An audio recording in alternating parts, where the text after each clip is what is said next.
Utopian समाजवाद का विकास। आधुनिक समाजवाद अपने सार में एक और आज के समाज में मालिकों और गैर मालिकों के बीच, पूंजीपतियों और दिहाड़ी मजदूरों के बीच विद्यमान वर्ग विरोधों की मान्यता का प्रत्यक्ष उत्पाद है, दूसरी ओर उत्पादन में विद्यमान अराजकता का।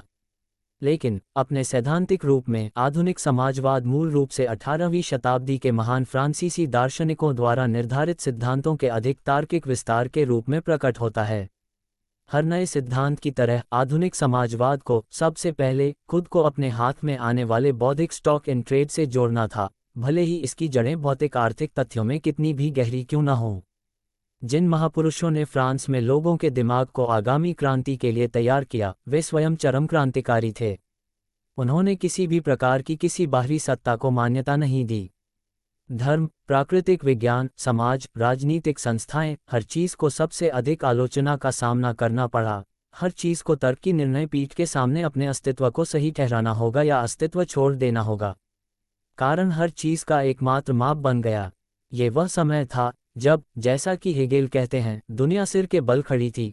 पहले इस अर्थ में कि मानव मस्तिष्क और उसके विचार से प्राप्त सिद्धांत सभी मानवीय कार्यों और जुड़ाव का आधार होने का दावा करते हैं, लेकिन धीरे धीरे व्यापक अर्थों में भी जो वास्तविकता इन सिद्धांतों के विपरीत थी, वह वास्तव में उल्टी हो गई थी।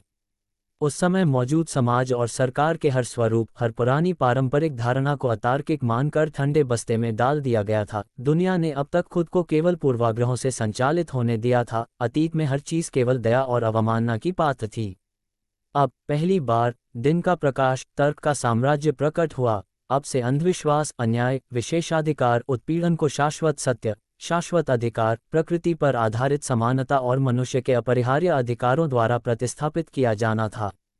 आज हम जानते हैं कि तर्क का ये साम्राज्य पूंजीपति वर्ग के आदर्श साम्राज्य से अधिक कुछ नहीं था, कि इस शाश्वत अधिकार को बुर्जुआ न्याय में अपनी प्राप्ति मिली। ये समानता कानून के समक्ष बुर्जुआ समानता तक सीमित हो गई। उस बुर्जुआ संपत्ति को मनुष्य के आवश्यक अधिकारों में से एक घोषित किया गया था, और तर्क की सरकार, रूसो की कॉन्ट्रैक्ट सोशल, अस्तित्व में आए और केवल एक लोकतांत्रिक बुर्जुआ गणराज्य के रूप में अस्तित्व में आ सकी।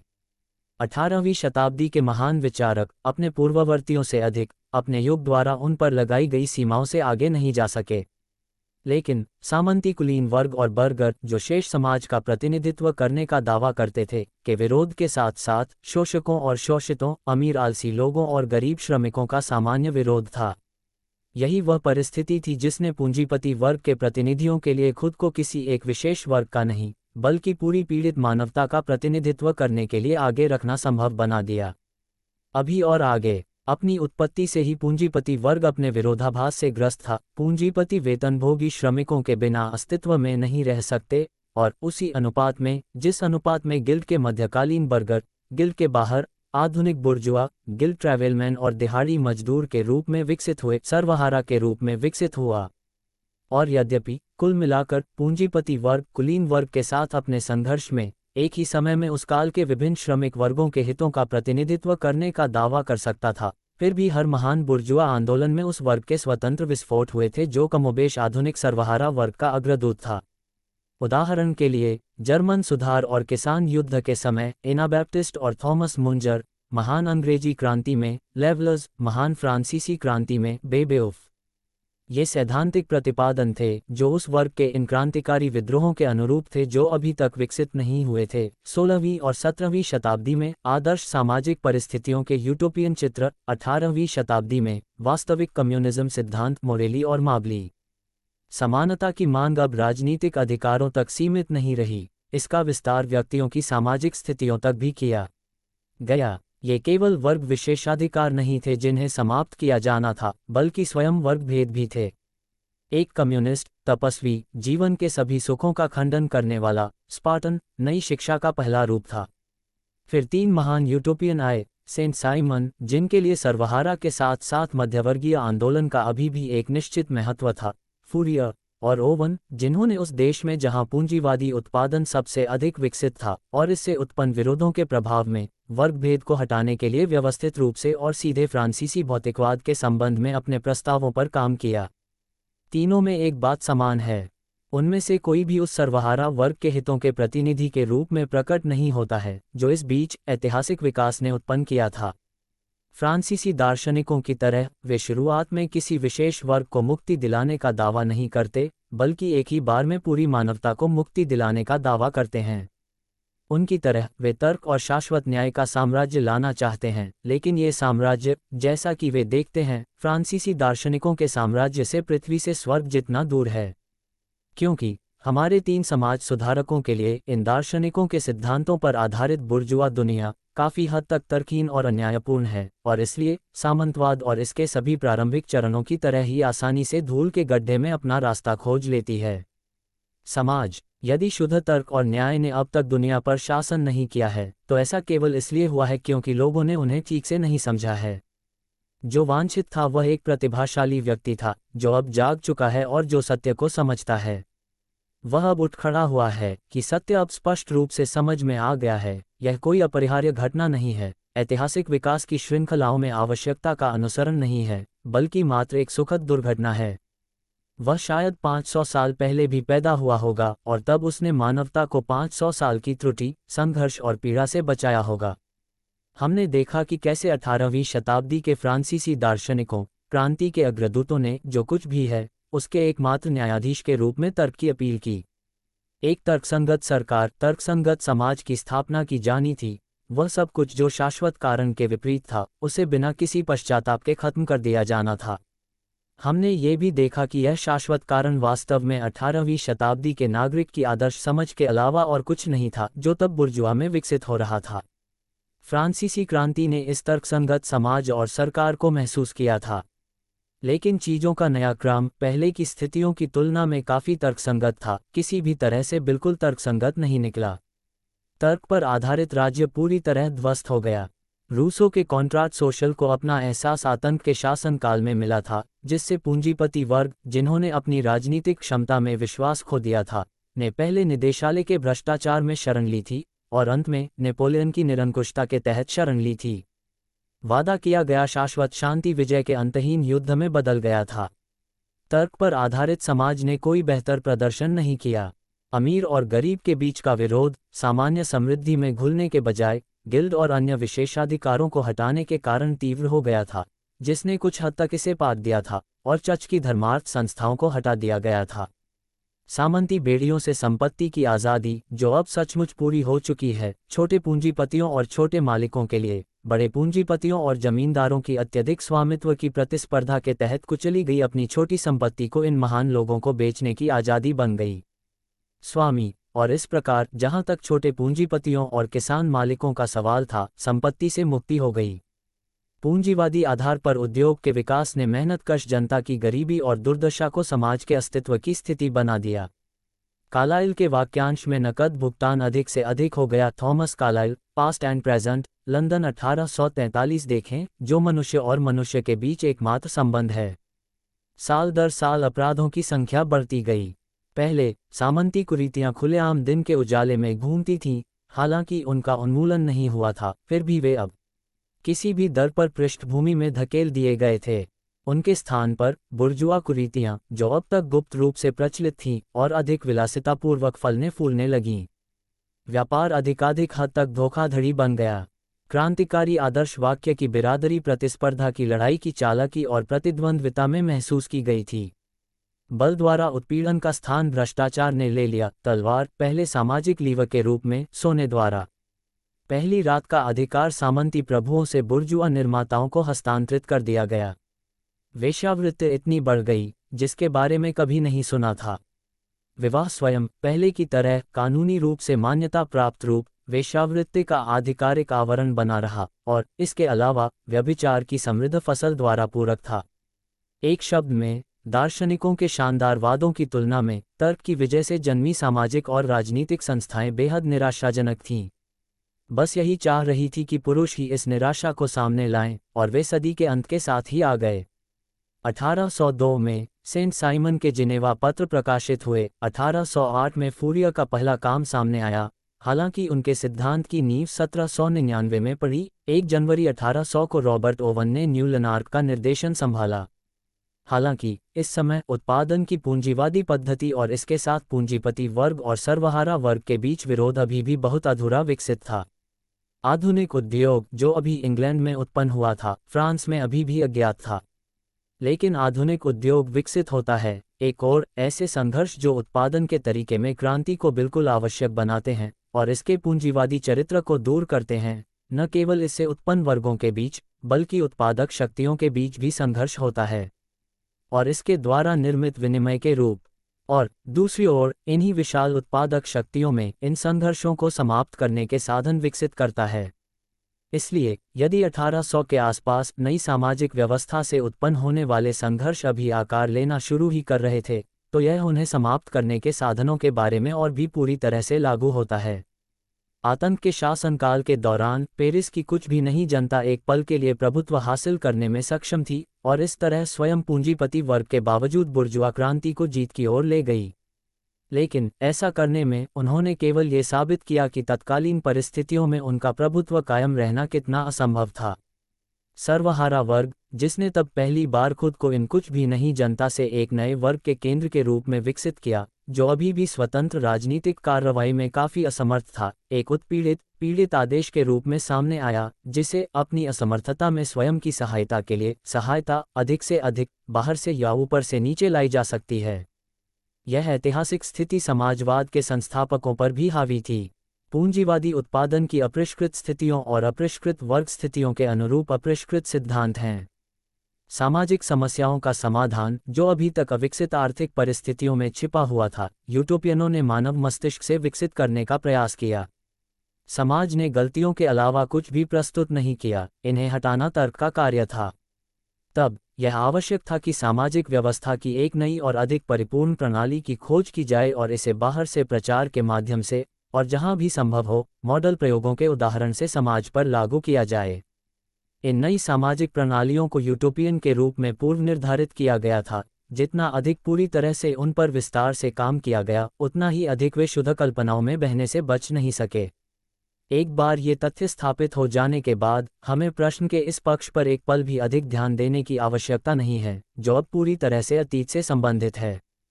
हम इन कल्पनाओं, जो आज हमें केवल मुस्कुराने पर मजबूर करती हैं, पर ईमानदारी से बहस करने और ऐसे पागलपन की तुलना में अपने स्वयं के गंजे तर्क की श्रेष्ठता पर जोर देने का काम साहित्यिक छोटे लोगों पर छोड़ सकते हैं। अपने लिए हम अद्भुत भव्य विचारों और विचारों के कीटाणुओं का आनंद लेते हैं, जो हर जगह उनके काल्पनिक आवरण के माध्यम से बाहर निकलते हैं और जिनके प्रति ये पलिश्ती अंधे हैं। सेंट साइमन महान फ्रांसीसी क्रांति के पुत्र थे, जिसके आरंभ के समय वह अभी 30 वर्ष के नहीं थे। क्रांति तीसरी संपत्ति की जीत थी, यानी उत्पादन और व्यापार में काम करने वाले राष्ट्र के महान जनसमूह की विशेषाधिकार प्राप्त निष्क्रिय वर्गों, कुलीनों और पुजारियों पर। लेकिन जल्द ही तीसरी संपत्ति की जीत विशेष रूप से इस संपदा के एक छोटे हिस्से की जीत के रूप में सामने आई, इसके सामाजिक रूप से विशेषाधिकार प्राप्त वर्ग द्वारा राजनीतिक सत्ता की विजय के रूप में, यानी संपत्ति प्राप्त पूंजीपति वर्ग द्वारा। और क्रांति के दौरान पूंजीपति वर्ग निश्चित रूप से तेजी से विकसित हुआ था, आंशिक रूप से कुलीनों और चर्च की भूमि में अटकलों के कारण जब्त कर लिया गया और बाद में बिक्री के लिए रख दिया गया, और आंशिक रूप से सेना अनुबंधों के माध्यम से राष्ट्र पर धोखाधड़ी के द्वारा। यह इन ठगों का वर्चस्व था जिसने निदेशालय के तहत फ्रांस को बर्बादी के कगार पर पहुंचा दिया और इस तरह नेपोलियन को अपने तख्तापलट का बहाना दे दिया। इसलिए सेंट साइमन के लिए तीसरी संपत्ति और विशेषाधिकार प्राप्त वर्गों के बीच विरोध ने श्रमिकों और आलसी के बीच विरोध का रूप ले लिया। आलसी लोग केवल पुराने विशेषाधिकार प्राप्त वर्ग ही नहीं थे, बल्कि वे सभी भी थे जो उत्पादन या वितरण में कोई हिस्सा लिए बिना अपनी आय पर जीवन यापन करते थे। और श्रमिक न केवल वेतनभोगी थे, बल्कि निर्माता, व्यापारी, बैंकर भी थे। ये बात सिद्ध हो चुकी थी कि आलसियों ने बौद्धिक नेतृत्व और राजनीतिक वर्चस्व की क्षमता खो दी थी, और अंततः क्रांति द्वारा ये तय हो गया। सेंट साइमन ने आतंक के शासनकाल के अनुभवों से साबित कर दिया कि गैर कब्जे वाले वर्गों के पास ये क्षमता नहीं थी। फिर नेतृत्व और आदेश किसे देना था? सेंट साइमन के अनुसार विज्ञान और उद्योग दोनों एक नए धार्मिक बंधन से एकजुट होकर धार्मिक विचारों की उस एकता को बहाल करने के लिए नियत हैं जो सुधार के समय से खो गई थी, एक आवश्यक रूप से रहस्यवादी और कठोर श्रेणीबद्ध नई ईसाई धर्म। लेकिन विज्ञान वह विद्वान थे और उद्योग यानी सबसे पहले कामकाजी पूंजीपति, निर्माता, व्यापारी, बैंकर, ये बुर्जुआ निश्चित रूप से सेंट साइमन द्वारा स्वयं को एक प्रकार के सार्वजनिक अधिकारियों, सामाजिक ट्रस्टियों में बदलने का इरादा रखते थे, लेकिन श्रमिकों की तुलना में उनके पास अभी भी एक प्रभावशाली और आर्थिक रूप से विशेषाधिकार प्राप्त पद था। बैंकरों को विशेष रूप से ऋण के विनियमन द्वारा संपूर्ण सामाजिक उत्पादन को निर्देशित करने के लिए बुलाया जाना था। यह अवधारणा बिल्कुल उस समय के अनुरूप थी जब फ्रांस में आधुनिक उद्योग और उसके साथ पूंजीपति वर्ग और सर्वहारा वर्ग के बीच की खाई अस्तित्व में आ ही रही थी। लेकिन सेंट साइमन जिस बात पर विशेष रूप से जोर देते हैं वह ये है, सबसे पहले और अन्य सभी चीज़ों से ऊपर उनकी रुचि उस वर्ग की है जो सबसे अधिक संख्या में और सबसे गरीब है। पहले से ही अपने जिनेवा पत्रों में सेंट साइमन ने यह प्रस्ताव रखा है कि सभी मनुष्यों को काम करना चाहिए। उसी कार्य में उन्होंने ये भी स्वीकार किया कि आतंक का शासनकाल गैर कब्जे वाली जनता का शासनकाल था। देखो, वह उनसे कहता है, फ्रांस में उस समय क्या हुआ था जब आपके साथियों का वहां बोलबाला था, उन्होंने अकाल ला दिया। लेकिन फ्रांसीसी क्रांति को एक वर्ग युद्ध के रूप में पहचानना और न केवल कुलीनता और पूंजीपति वर्ग के बीच, बल्कि कुलीनता, पूंजीपति वर्ग और गैर मालिकों के बीच, वर्ष 1802 में एक सबसे गर्भवती खोज थी।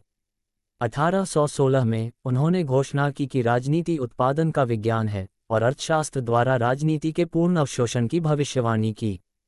ये ज्ञान की आर्थिक परिस्थितियां ही राजनीतिक संस्थाओं का आधार हैं, यहाँ केवल भ्रूण रूप में ही प्रकट होता है।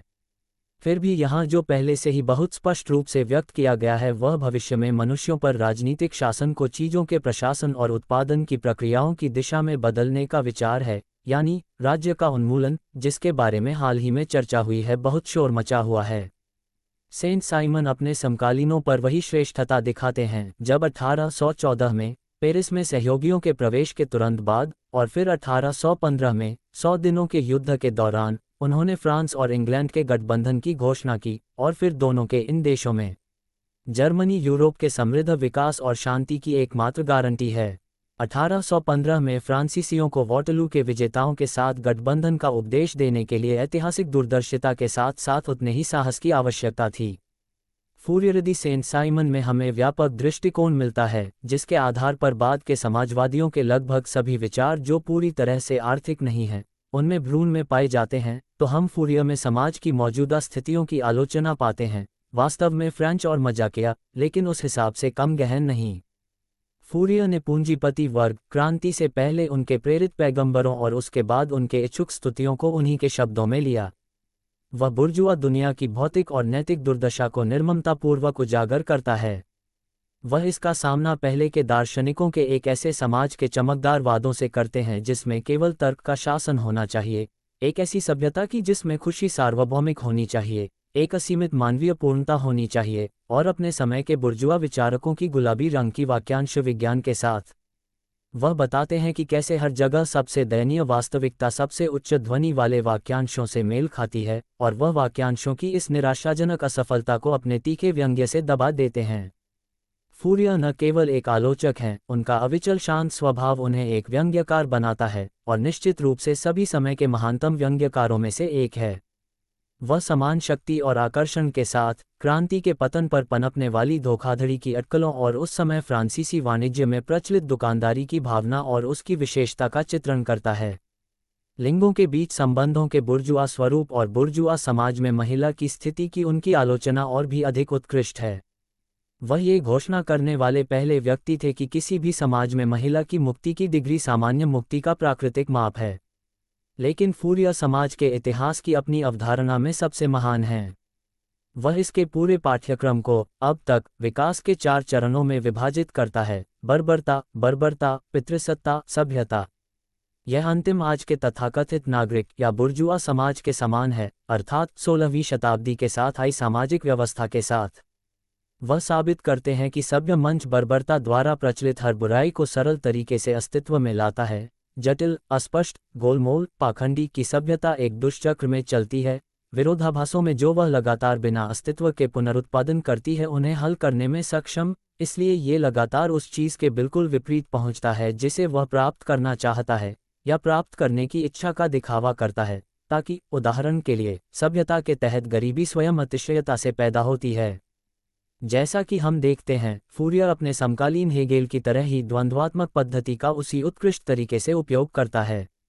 इन्हीं द्वंद्वात्मकताओं का उपयोग करते हुए वह असीमित मानव पूर्णता के बारे में बात के खिलाफ तर्क देते हैं कि प्रत्येक ऐतिहासिक चरण में उत्थान की अवधि और वंश की अवधि भी होती है, और वह इस अवलोकन को पूरी मानव जाति के भविष्य पर लागू करते हैं। जैसे कांट ने प्राकृतिक विज्ञान में पृथ्वी के अंतिम विनाश के विचार को पेश किया, फूरियर ने ऐतिहासिक विज्ञान में मानव जाति के अंतिम विनाश के विचार को पेश किया। जबकि फ्रांस में क्रांति का तूफान जमीन पर बह रहा था, इंग्लैंड में एक शांत लेकिन उस कारण से कम जबरदस्त नहीं क्रांति चल रही थी।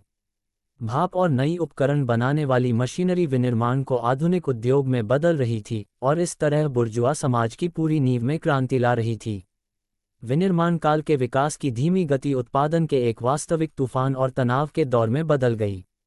लगातार बढ़ती तीव्रता के साथ बड़े पूंजीपतियों और गैर कब्जे वाले सर्वहाराओं में विभाजन होता चला गया। इनके बीच पूर्व स्थिर मध्यम वर्ग के बजाय कारीगरों और छोटे दुकानदारों का एक अस्थिर समूह, जो आबादी का सबसे उतार चढ़ाव वाला हिस्सा था, अब एक अनिश्चित अस्तित्व का नेतृत्व कर रहा है। उत्पादन की नई पद्धति अभी तक अपने उत्थान काल की शुरुआत में ही थी। अभी तक यह उत्पादन का सामान्य, नियमित तरीका था, मौजूदा परिस्थितियों में एकमात्र संभव। फिर भी तब भी यह भयावह सामाजिक दुर्व्यवहार पैदा कर रहा था। बड़े शहरों के सबसे खराब इलाकों में बेघर आबादी को एक साथ रखना, सभी पारंपरिक नैतिक बंधनों, पितृसत्तात्मक अधीनता, पारिवारिक संबंधों का ढीला होना, अत्यधिक काम, विशेषकर महिलाओं और बच्चों का, भयावह हद तक श्रमिक वर्ग का पूरी तरह से हतोत्साह, अचानक पूरी तरह से नई परिस्थितियों में, देश से शहर में, कृषि से आधुनिक उद्योग में, अस्तित्व की स्थिर स्थितियों से असुरक्षित परिस्थितियों में, जो दिन ब दिन बदलती रहती हैं। ओवन इस मोड़ पर 29 वर्षीय एक निर्माता सुधारक के रूप में सामने आए, लगभग उदात्त, बच्चों जैसी सादगी वाले चरित्र वाले व्यक्ति और साथ ही कुछ जन्मजात नेताओं में से एक। रॉबर्ट ओवन ने भौतिकवादी दार्शनिकों की शिक्षा को अपनाया था। मनुष्य का चरित्र एक ओर आनुवंशिकता का उत्पाद है, दूसरी ओर व्यक्ति के जीवनकाल के दौरान और विशेष रूप से उसके विकास की अवधि के दौरान उसके पर्यावरण का। औद्योगिक क्रांति में उनके अधिकांश वर्ग ने केवल अराजकता और भ्रम देखा और इन संकटग्रस्त पानी में मछली पकड़ने और जल्दी से बड़ी संपत्ति बनाने का अवसर देखा। उन्होंने इसमें अपने पसंदीदा सिद्धांत को व्यवहार में लाने और अराजकता से बाहर व्यवस्था लाने का अवसर देखा। मैनचेस्टर फैक्ट्री में 500 से अधिक लोगों के अधीक्षक के रूप में उन्होंने पहले ही इसे सफलतापूर्वक आजमाया था। 1800 से 1829 तक उन्होंने स्कॉटलैंड में न्यू लनार्क में महान कपास मिल को उसी तर्ज पर प्रबंध भागीदार के रूप में निर्देशित किया, लेकिन कार्रवाई की अधिक स्वतंत्रता के साथ और एक सफलता के साथ जिसने उन्हें यूरोपीय प्रतिष्ठा दिलाई। एक आबादी जिसमें मूल रूप से सबसे विविध और अधिकांश भाग के लिए बहुत निराश तत्व शामिल थे, एक आबादी जो धीरे धीरे बढ़कर 2500 हो गई, वह एक मॉडल कॉलोनी में बदल गई जिसमें शराबीपन, पुलिस, मजिस्ट्रेट, मुकदमे, खराब कानून, दान अज्ञात थे। और यह सब बस लोगों को इंसानों के लायक परिस्थितियों में रखकर और विशेष रूप से उभरती पीढ़ी को सावधानीपूर्वक बढ़ा करके। वह शिशु विद्यालयों के संस्थापक थे और उन्हें सबसे पहले न्यू लैनार्क में पेश किया था। 2 साल की उम्र में बच्चे स्कूल आए, जहां उन्होंने इतना आनंद लिया कि उन्हें दोबारा घर जाने में डर लगा। जबकि उनके प्रतिस्पर्धियों ने अपने लोगों से प्रतिदिन 13 या 14 घंटे काम कराया, न्यू लैनार्क में कार्य दिवस केवल 10.5 घंटे था। जब कपास में संकट के कारण 4 महीनों के लिए काम बंद हो गया, तो उसके श्रमिकों को हर समय पूरा वेतन मिलता रहा। और इस सब के साथ व्यापार का मूल्य 2 गुना से भी अधिक हो गया और अंततः इसके मालिकों को बड़ा मुनाफा हुआ। इतना सब होने पर भी ओवन संतुष्ट नहीं था। उन्होंने अपने कर्मचारियों के लिए जो अस्तित्व सुरक्षित किया था, वह उनकी नज़र में अभी भी इंसानों के लायक होने से कोसों दूर है। लोग मेरी दया पर गुलाम थे। जिन अपेक्षाकृत अनुकूल परिस्थितियों में उसने उन्हें रखा था, वे अभी भी सभी दिशाओं में चरित्र और बुद्धि के तर्कसंगत विकास की अनुमति देने से बहुत दूर थी। उनकी सभी क्षमताओं के मुक्त अभ्यास की तो बात ही दूर थी। और फिर भी 2500 व्यक्तियों की इस आबादी का कामकाजी हिस्सा प्रतिदिन समाज के लिए उतनी ही वास्तविक संपत्ति का उत्पादन कर रहा था, जितनी आधी सदी से भी कम समय पहले इसे बनाने के लिए 600,000 की आबादी के कामकाजी हिस्से की आवश्यकता होती थी। मैंने खुद से पूछा, 2500 व्यक्तियों द्वारा उपभोग की गई संपत्ति और 600,000 लोगों द्वारा उपभोग की गई संपत्ति के बीच क्या अंतर आया?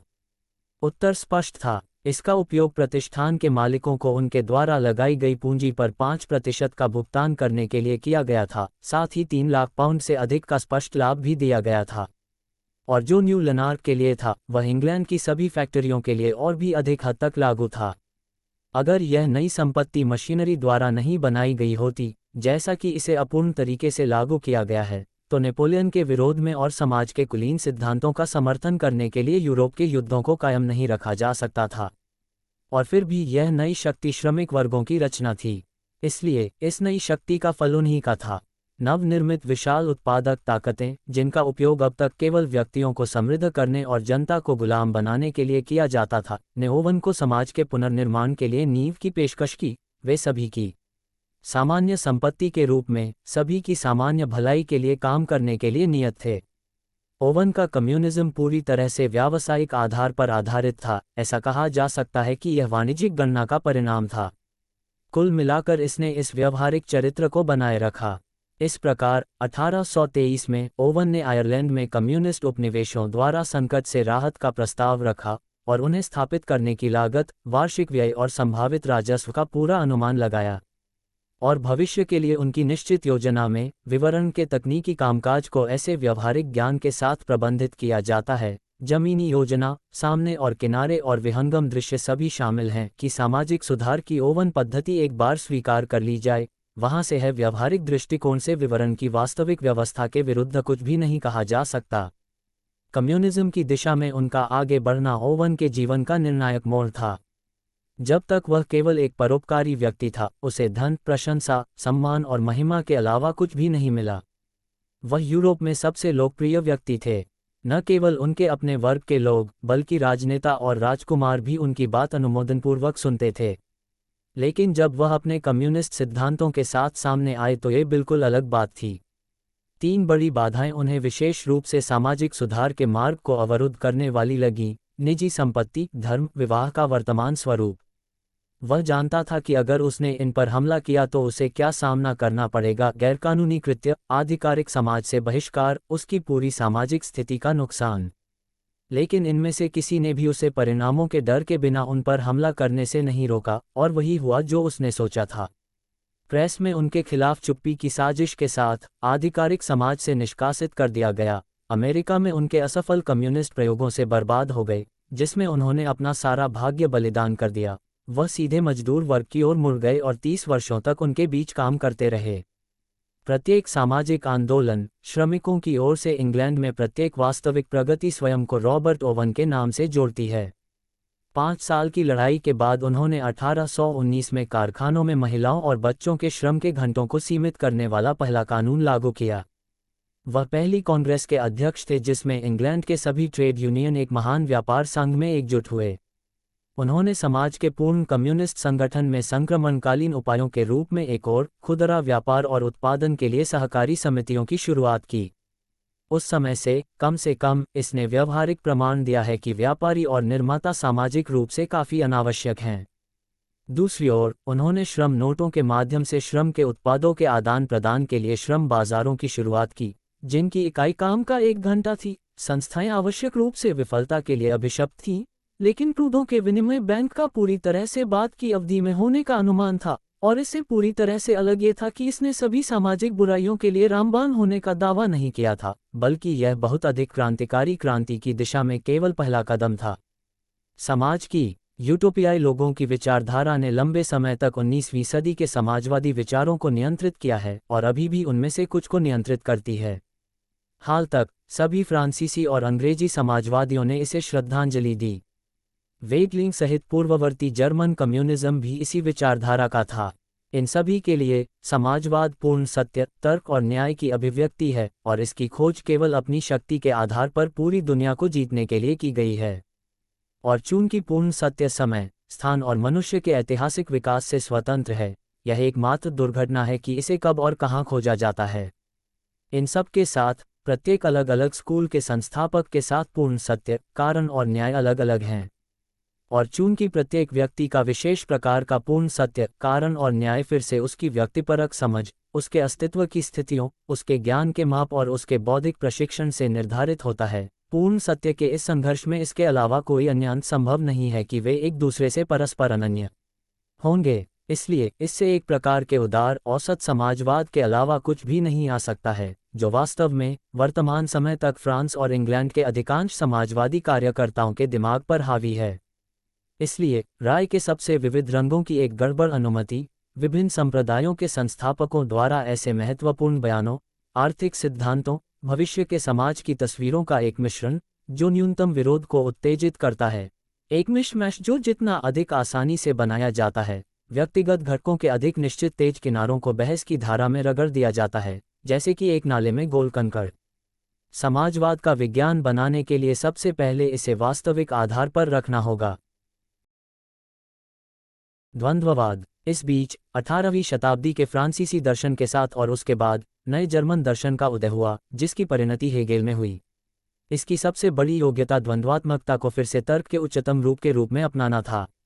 पुराने यूनानी दार्शनिक सभी जन्मजात प्राकृतिक द्वंद्ववादी थे, और उनमें से सबसे प्रसिद्ध विश्वकोश अरस्तू ने पहले ही द्वंद्वात्मक विचार के सबसे आवश्यक रूपों का विश्लेषण कर लिया था। दूसरी ओर नया दर्शन, हालांकि इसमें द्वंद्वात्मकता के भी प्रतिभाशाली प्रतिपादक थे, जैसे डेस्कार्टेस और स्पिनोजा, विशेष रूप से अंग्रेजी प्रभाव के माध्यम से तर्क के तथाकथित आध्यात्मिक तरीके में अधिक से अधिक कठोरता से तय हो गए, जिसके द्वारा भी 18वीं शताब्दी के फ्रांसीसी अपने विशेष दार्शनिक कार्यों में सभी घटनाओं पर लगभग पूरी तरह हावी थे।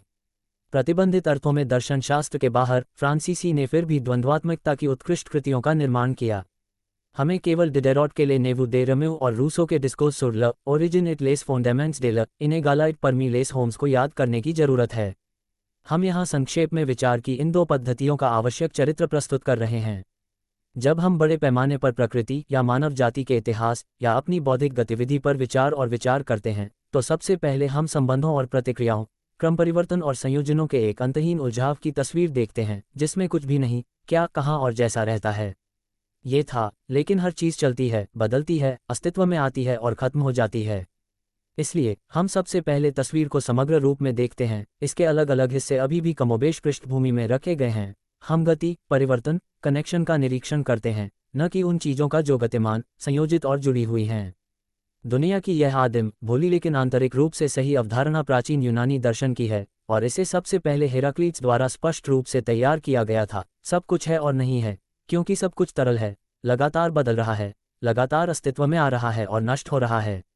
लेकिन यह अवधारणा सही ढंग से, क्योंकि यह समग्र रूप से दिखावे की तस्वीर के सामान्य चरित्र को व्यक्त करती है, ये समझाने के लिए पर्याप्त नहीं है कि यह तस्वीर किस विवरण से बनी है, और जब तक हम इन्हें नहीं समझते हैं, हमारे पास स्पष्ट नहीं है पूरी तस्वीर का विचार। इन विवरणों को समझने के लिए हमें उन्हें उनके प्राकृतिक, विशेष कारणों, प्रभावों आदि से अलग करना होगा। ये मुख्य रूप से प्राकृतिक विज्ञान और ऐतिहासिक अनुसंधान का कार्य है। विज्ञान की शाखाएं जो शास्त्रीय काल के ग्रीक बहुत अच्छे आधार पर हैं, उन्हें एक अधीनस्थ पद पर धकेल दिया गया, क्योंकि सबसे पहले उन्हें इन विज्ञानों पर काम करने के लिए सामग्री एकत्र करनी थी।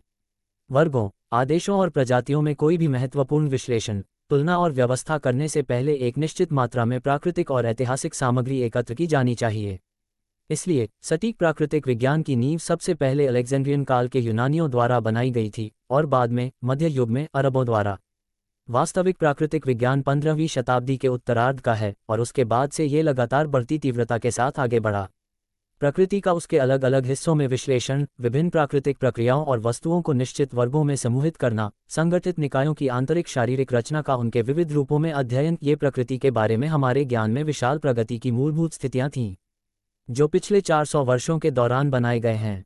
लेकिन कार्य की इस पद्धति ने हमें प्राकृतिक वस्तुओं और प्रक्रियाओं को विशाल समग्र के साथ उनके संबंध के अलावा अलगाव में देखने की आदत भी विरासत में दी है। उन्हें विश्राम में देखना, गति में नहीं, बाधाओं के रूप में, अनिवार्य रूप से चर के रूप में नहीं, उनकी मृत्यु में, उनके जीवन में नहीं। और जब चीज़ों को देखने का ये तरीका बेकन और लॉक द्वारा प्राकृतिक विज्ञान से दर्शन में स्थानांतरित किया गया, तो इसने पिछली शताब्दी की विशिष्ट संकीर्ण आध्यात्मिक विचारधारा को जन्म दिया। तत्वमीमांसक के लिए चीज़ें और उनकी मानसिक प्रतिक्रियाएं, विचार अलग अलग हैं। उन्हें एक के बाद एक माना जाना चाहिए और एक दूसरे से अलग होना चाहिए। जांच की वस्तुएं निश्चित, कठोर, एक बार के लिए दी गई हैं। वह बिल्कुल असंगत विरोधाभासों में सोचता है। उनका संचार हाँ हाँ नहीं नहीं है, क्योंकि जो कुछ भी इनसे अधिक है वह बुराई का परिणाम है। उसके लिए कोई चीज़ या तो अस्तित्व में है या अस्तित्व में नहीं है। एक ही समय में एक चीज़ स्वयं और कुछ और नहीं हो सकती है। सकारात्मक और नकारात्मक एक दूसरे को बिल्कुल अलग कर देते हैं, कारण और प्रभाव एक में खड़े होते हैं, कठोर प्रतिपक्षी एक से दूसरे। पहली नज़र में सोचने का ये तरीका हमें बहुत उज्ज्वल लगता है, क्योंकि यह तथाकथित ध्वनि सामान्य ज्ञान का है।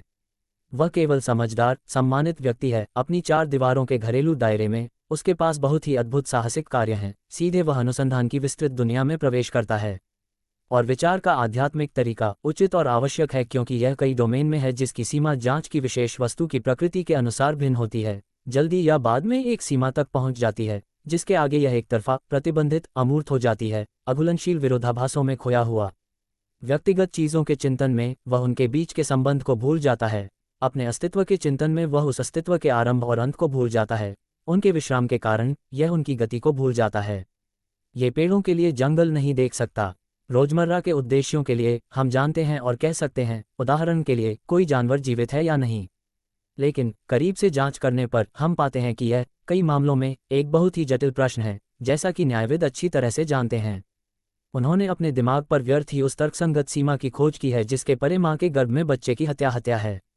मृत्यु के क्षण को पूरी तरह से निर्धारित करना बिल्कुल असंभव है, क्योंकि शरीर विज्ञान साबित करता है कि मृत्यु एक तात्कालिक, क्षणिक घटना नहीं है, बल्कि एक बहुत लंबी प्रक्रिया है। इसी प्रकार प्रत्येक संगठित प्राणी हर पल एक जैसा होता है और एक जैसा नहीं। हर क्षण यह बाहर से प्राप्त पदार्थ को आत्मसात कर लेता है और दूसरे पदार्थ से छुटकारा पा लेता है। हर पल उसके शरीर की कुछ कोशिकाएं मर जाती हैं और अन्य खुद को नए सिरे से बनाती हैं।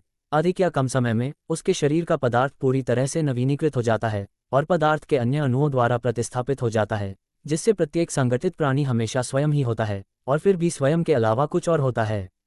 इसके अलावा करीब से जांच करने पर हमें पता चलता है कि प्रतिपक्ष के दो ध्रुव, उदाहरण के लिए सकारात्मक और नकारात्मक, उतने ही अविभाज्य हैं जितने कि वे विरोधी हैं, और अपने सभी विरोधों के बावजूद वे परस्पर जुड़े हुए हैं।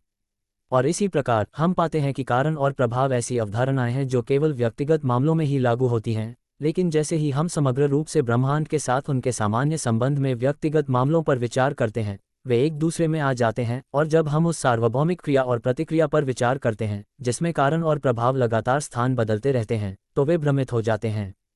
यहाँ और अभी जो प्रभाव है वह वहाँ और तब कारण होगा, और इसके विपरीत भी। इनमें से कोई भी प्रक्रिया और विचार का तरीका आध्यात्मिक तर्क के ढांचे में प्रवेश नहीं करता है। दूसरी ओर द्वंद्वात्मकता चीज़ों और उनके प्रतिनिधित्व, विचारों को उनके आवश्यक संबंध, संयोजन, गति, उत्पत्ति और अंत में समझती है। इसलिए ऊपर उल्लिखित ऐसी प्रक्रियाएं प्रक्रिया की अपनी पद्धति की बहुत सारी पुष्टि करती हैं। प्रकृति द्वंद्वात्मकता का प्रमाण है और आधुनिक विज्ञान के लिए ये कहा जाना चाहिए कि उसने इस प्रमाण को प्रतिदिन बहुत समृद्ध सामग्रियों से सुसज्जित किया है और इस प्रकार दिखाया है कि अंतिम उपाय में प्रकृति द्वंद्वात्मक रूप से काम करती है, न कि आध्यात्मिक रूप से कि वह निरंतर आवर्ती चक्र की शाश्वत एकता में नहीं चलती है, बल्कि एक वास्तविक ऐतिहासिक विकास से गुजरती है। इस संबंध में डार्विन का नाम अन्य सभी से पहले लिया जाना चाहिए। उन्होंने अपने इस प्रमाण से प्रकृति की आध्यात्मिक अवधारणा को सबसे बड़ा झटका दिया कि सभी जैविक प्राणी, पौधे, जानवर और स्वयं मनुष्य लाखों वर्षों से चल रही विकास प्रक्रिया के उत्पाद हैं। लेकिन प्रकृतिवादी, जिन्होंने द्वंद्वात्मक रूप से सोचना सीख लिया है, बहुत कम हैं और सोच के पूर्वकल्पित तरीकों के साथ खोज के परिणामों का ये टकराव सैद्धांतिक प्राकृतिक विज्ञान में अब व्याप्त अंतहीन भ्रम शिक्षकों की निराशा के साथ साथ बताता है। सीखने वाले, लेखक और पाठक समान रूप से। इसलिए ब्रह्मांड का, इसके विकास का, मानव जाति के विकास का और मनुष्यों के दिमाग में इस विकास के प्रतिबिंब का सटीक प्रतिनिधित्व असंख्य क्रियाओं और प्रतिक्रियाओं के निरंतर संबंध के साथ द्वंद्वात्मक तरीकों से ही प्राप्त किया जा सकता है। जीवन और मृत्यु का, प्रगतिशील या प्रतिगामी परिवर्तनों का। और इसी भावना में नए जर्मन दर्शन ने काम किया है। कांट ने अपने करियर की शुरुआत न्यूटन के स्थिर सौर मंडल और इसकी शाश्वत अवधि को हल करके की, जब प्रसिद्ध प्रारंभिक आवेग एक बार एक ऐतिहासिक प्रक्रिया के परिणाम में दिया गया था, जिसमें सूर्य और सभी ग्रहों का निर्माण एक घूमते हुए निहारिका से हुआ था, द्रव्यमान। इससे उन्होंने उसी समय ये निष्कर्ष निकाला कि सौरमंडल की इस उत्पत्ति को देखते हुए इसकी भविष्य की मृत्यु आवश्यक है। उनका सिद्धांत आधी सदी बाद लाप्लास द्वारा गणितीय रूप से स्थापित किया गया था और उसके आधी सदी बाद स्पेक्ट्रोस्कोप ने संघनन के विभिन्न चरणों में गैस के ऐसे गर्मागर्म द्रव्यमान के अंतरिक्ष में अस्तित्व को साबित कर दिया। हेगेल का चित्र इस नए जर्मन दर्शन की परिणति हेगेलियन प्रणाली में हुई। इस प्रणाली में, और यही इसकी महान खूबी है, पहली बार पूरी दुनिया, प्राकृतिक, ऐतिहासिक, बौद्धिक, को एक प्रक्रिया के रूप में दर्शाया गया है, यानी निरंतर गति, परिवर्तन, विकास के रूप में, और उस आंतरिक संबंध का पता लगाने का प्रयास किया जाता है जो इस सभी आंदोलन और विकास को निरंतर बनाए रखता है।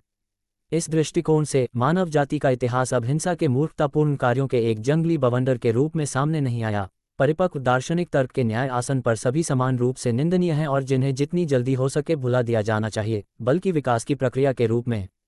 स्वयं मनुष्य का अब ये बुद्धि का कार्य था कि वह इस प्रक्रिया के सभी कुटिल तरीकों के माध्यम से क्रमिक प्रगति का अनुसरण करे और इसकी सभी स्पष्ट रूप से आकस्मिक घटनाओं के माध्यम से चलने वाले आंतरिक कानून का पता लगाए।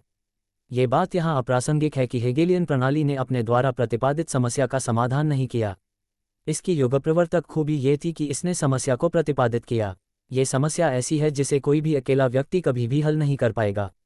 यद्यपि हेगेल सेंट साइमन के साथ अपने समय का सबसे विश्वकोश दिमाग था, फिर भी वह सीमित था, सबसे पहले अपने स्वयं के ज्ञान की आवश्यक सीमित सीमा से और दूसरे अपने ज्ञान और अवधारणाओं की सीमित सीमा और गहराई से। आयु, इन सीमाओं में 1/3 जोड़ा जाना चाहिए। हेगेल एक आदर्शवादी थे। उनके लिए उनके मस्तिष्क के भीतर के विचार वास्तविक चीज़ों और प्रक्रियाओं के कमोबेश अमूर्त चित्र नहीं थे, बल्कि इसके विपरीत चीज़ें और उनका विकास केवल विचार के साकार चित्र थे, जो दुनिया के अस्तित्व में आने से पहले अनंत काल से कहीं मौजूद थे। इस तरह की सोच ने सब कुछ उल्टा कर दिया और दुनिया में चीज़ों के वास्तविक संबंध को पूरी तरह से उलट दिया। हेगेल द्वारा तथ्यों के कई समूहों को सही ढंग से और सरलता से समझा गया था, फिर भी दिए गए कारणों से बहुत कुछ ऐसा है जो गड़बड़ है, कृत्रिम है, एक शब्द में श्रमसाध्य है, विस्तार के मामले में गलत है। हेगेलियन प्रणाली अपने आप में एक बहुत बड़ा गर्भपात थी, लेकिन यह अपनी तरह की आखिरी भी थी। दरअसल यह एक आंतरिक और लाइलाज विरोधाभास से पीड़ित था। एक और इसका आवश्यक प्रस्ताव यह अवधारणा थी कि मानव इतिहास विकास की एक प्रक्रिया है जो अपने स्वभाव से किसी भी तथाकथित पूर्ण सत्य की खोज में अपना बौद्धिक अंतिम शब्द नहीं पा सकती है। लेकिन दूसरी ओर इसने इस पूर्ण सत्य का सार होने का दावा किया।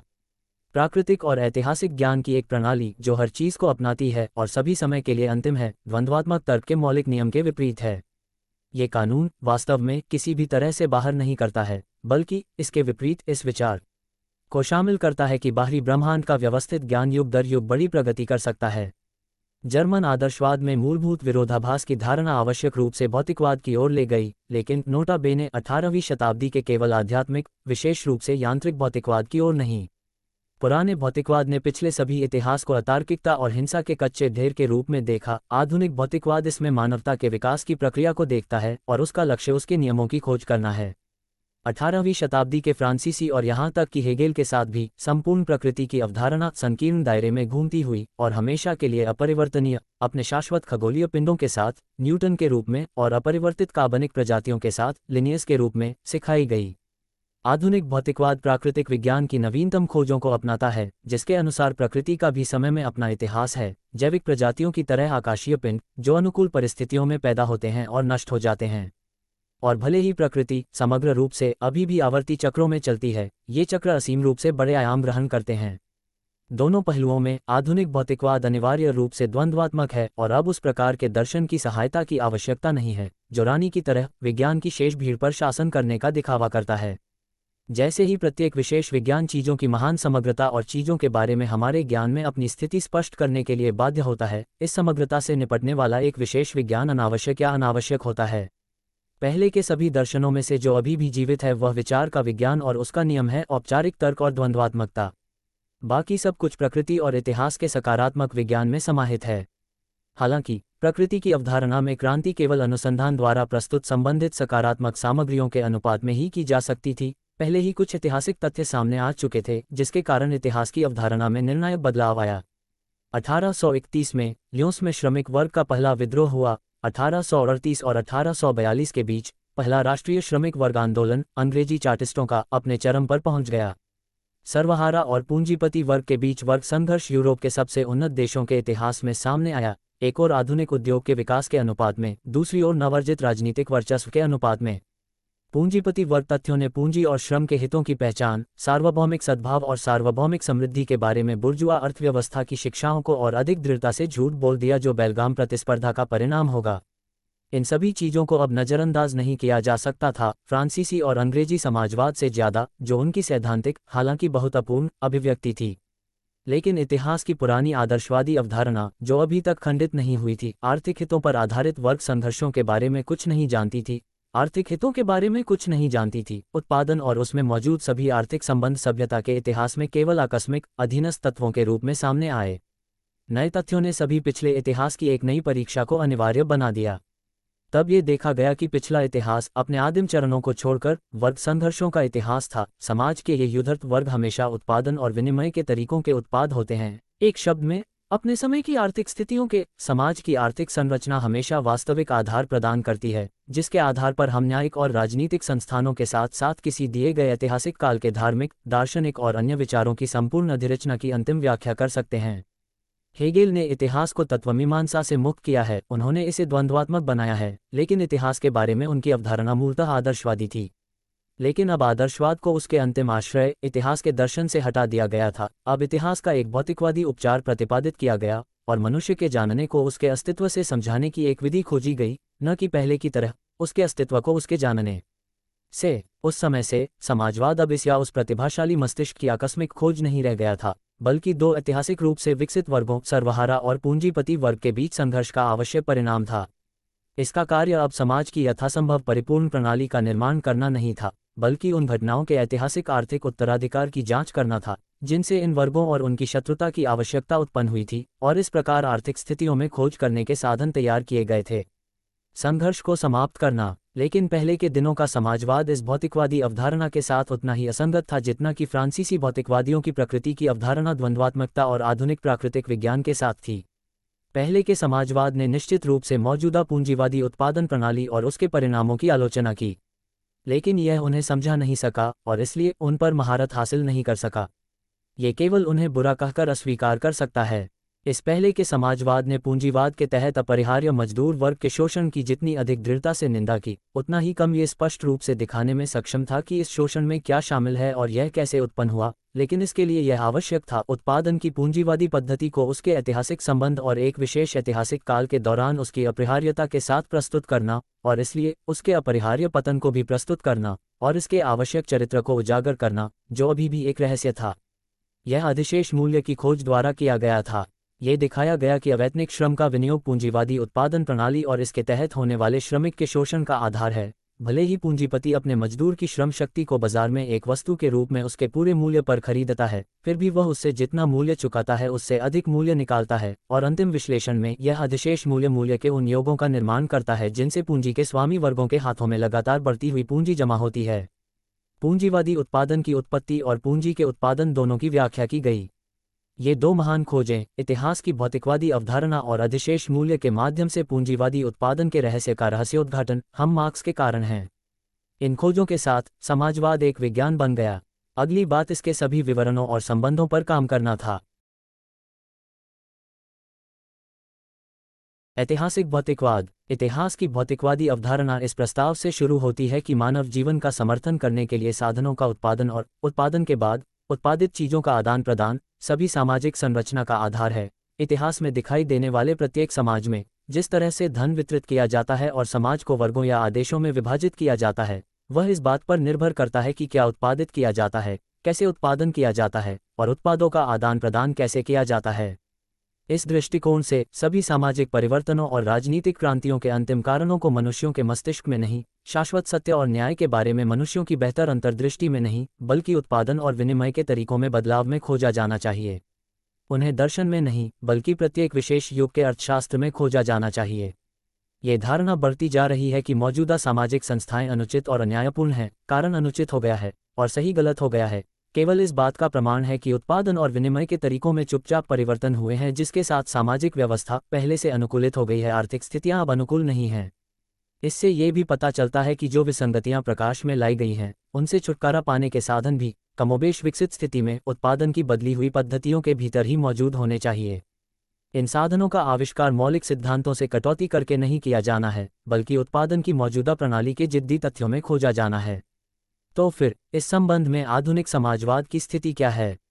समाज की वर्तमान स्थिति, यह अब आम तौर पर स्वीकार किया जाता है, आज के शासक वर्ग पूंजीपति वर्ग की रचना है। पूंजीपति वर्ग की विशिष्ट उत्पादन पद्धति, जिसे मार्क्स के समय से पूंजीवादी उत्पादन पद्धति के रूप में जाना जाता है, सामंती व्यवस्था के साथ असंगत थी, जिसमें व्यक्तियों, संपूर्ण सामाजिक रैंकों और स्थानीय निगमों को दिए गए विशेषाधिकारों के साथ साथ वंशानुगत संबंध भी शामिल थे। अधीनता की जो इसके सामाजिक संगठन की रूपरेखा का गठन करती थी। पूंजीपति वर्ग ने सामंती व्यवस्था को तोड़ दिया और इसके खंडहरों पर समाज की पूंजीवादी व्यवस्था, मुक्त प्रतिस्पर्धा का राज्य, व्यक्तिगत स्वतंत्रता का, कानून के समक्ष समानता का, सभी वस्तु मालिकों की, बाकी सभी पूंजीवादी आशीर्वादों का निर्माण किया। इसके बाद उत्पादन की पूंजीवादी पद्धति स्वतंत्रता में विकसित हो सकती है। चून की भाप, मशीनरी और मशीनरी द्वारा मशीनों के निर्माण ने पुराने विनिर्माण को आधुनिक उद्योग में बदल दिया। उत्पादक शक्तियां पूंजीपति वर्ग के मार्गदर्शन में तेजी से विकसित हुईं और पहले से अनसुनी सीमा तक विकसित हुईं।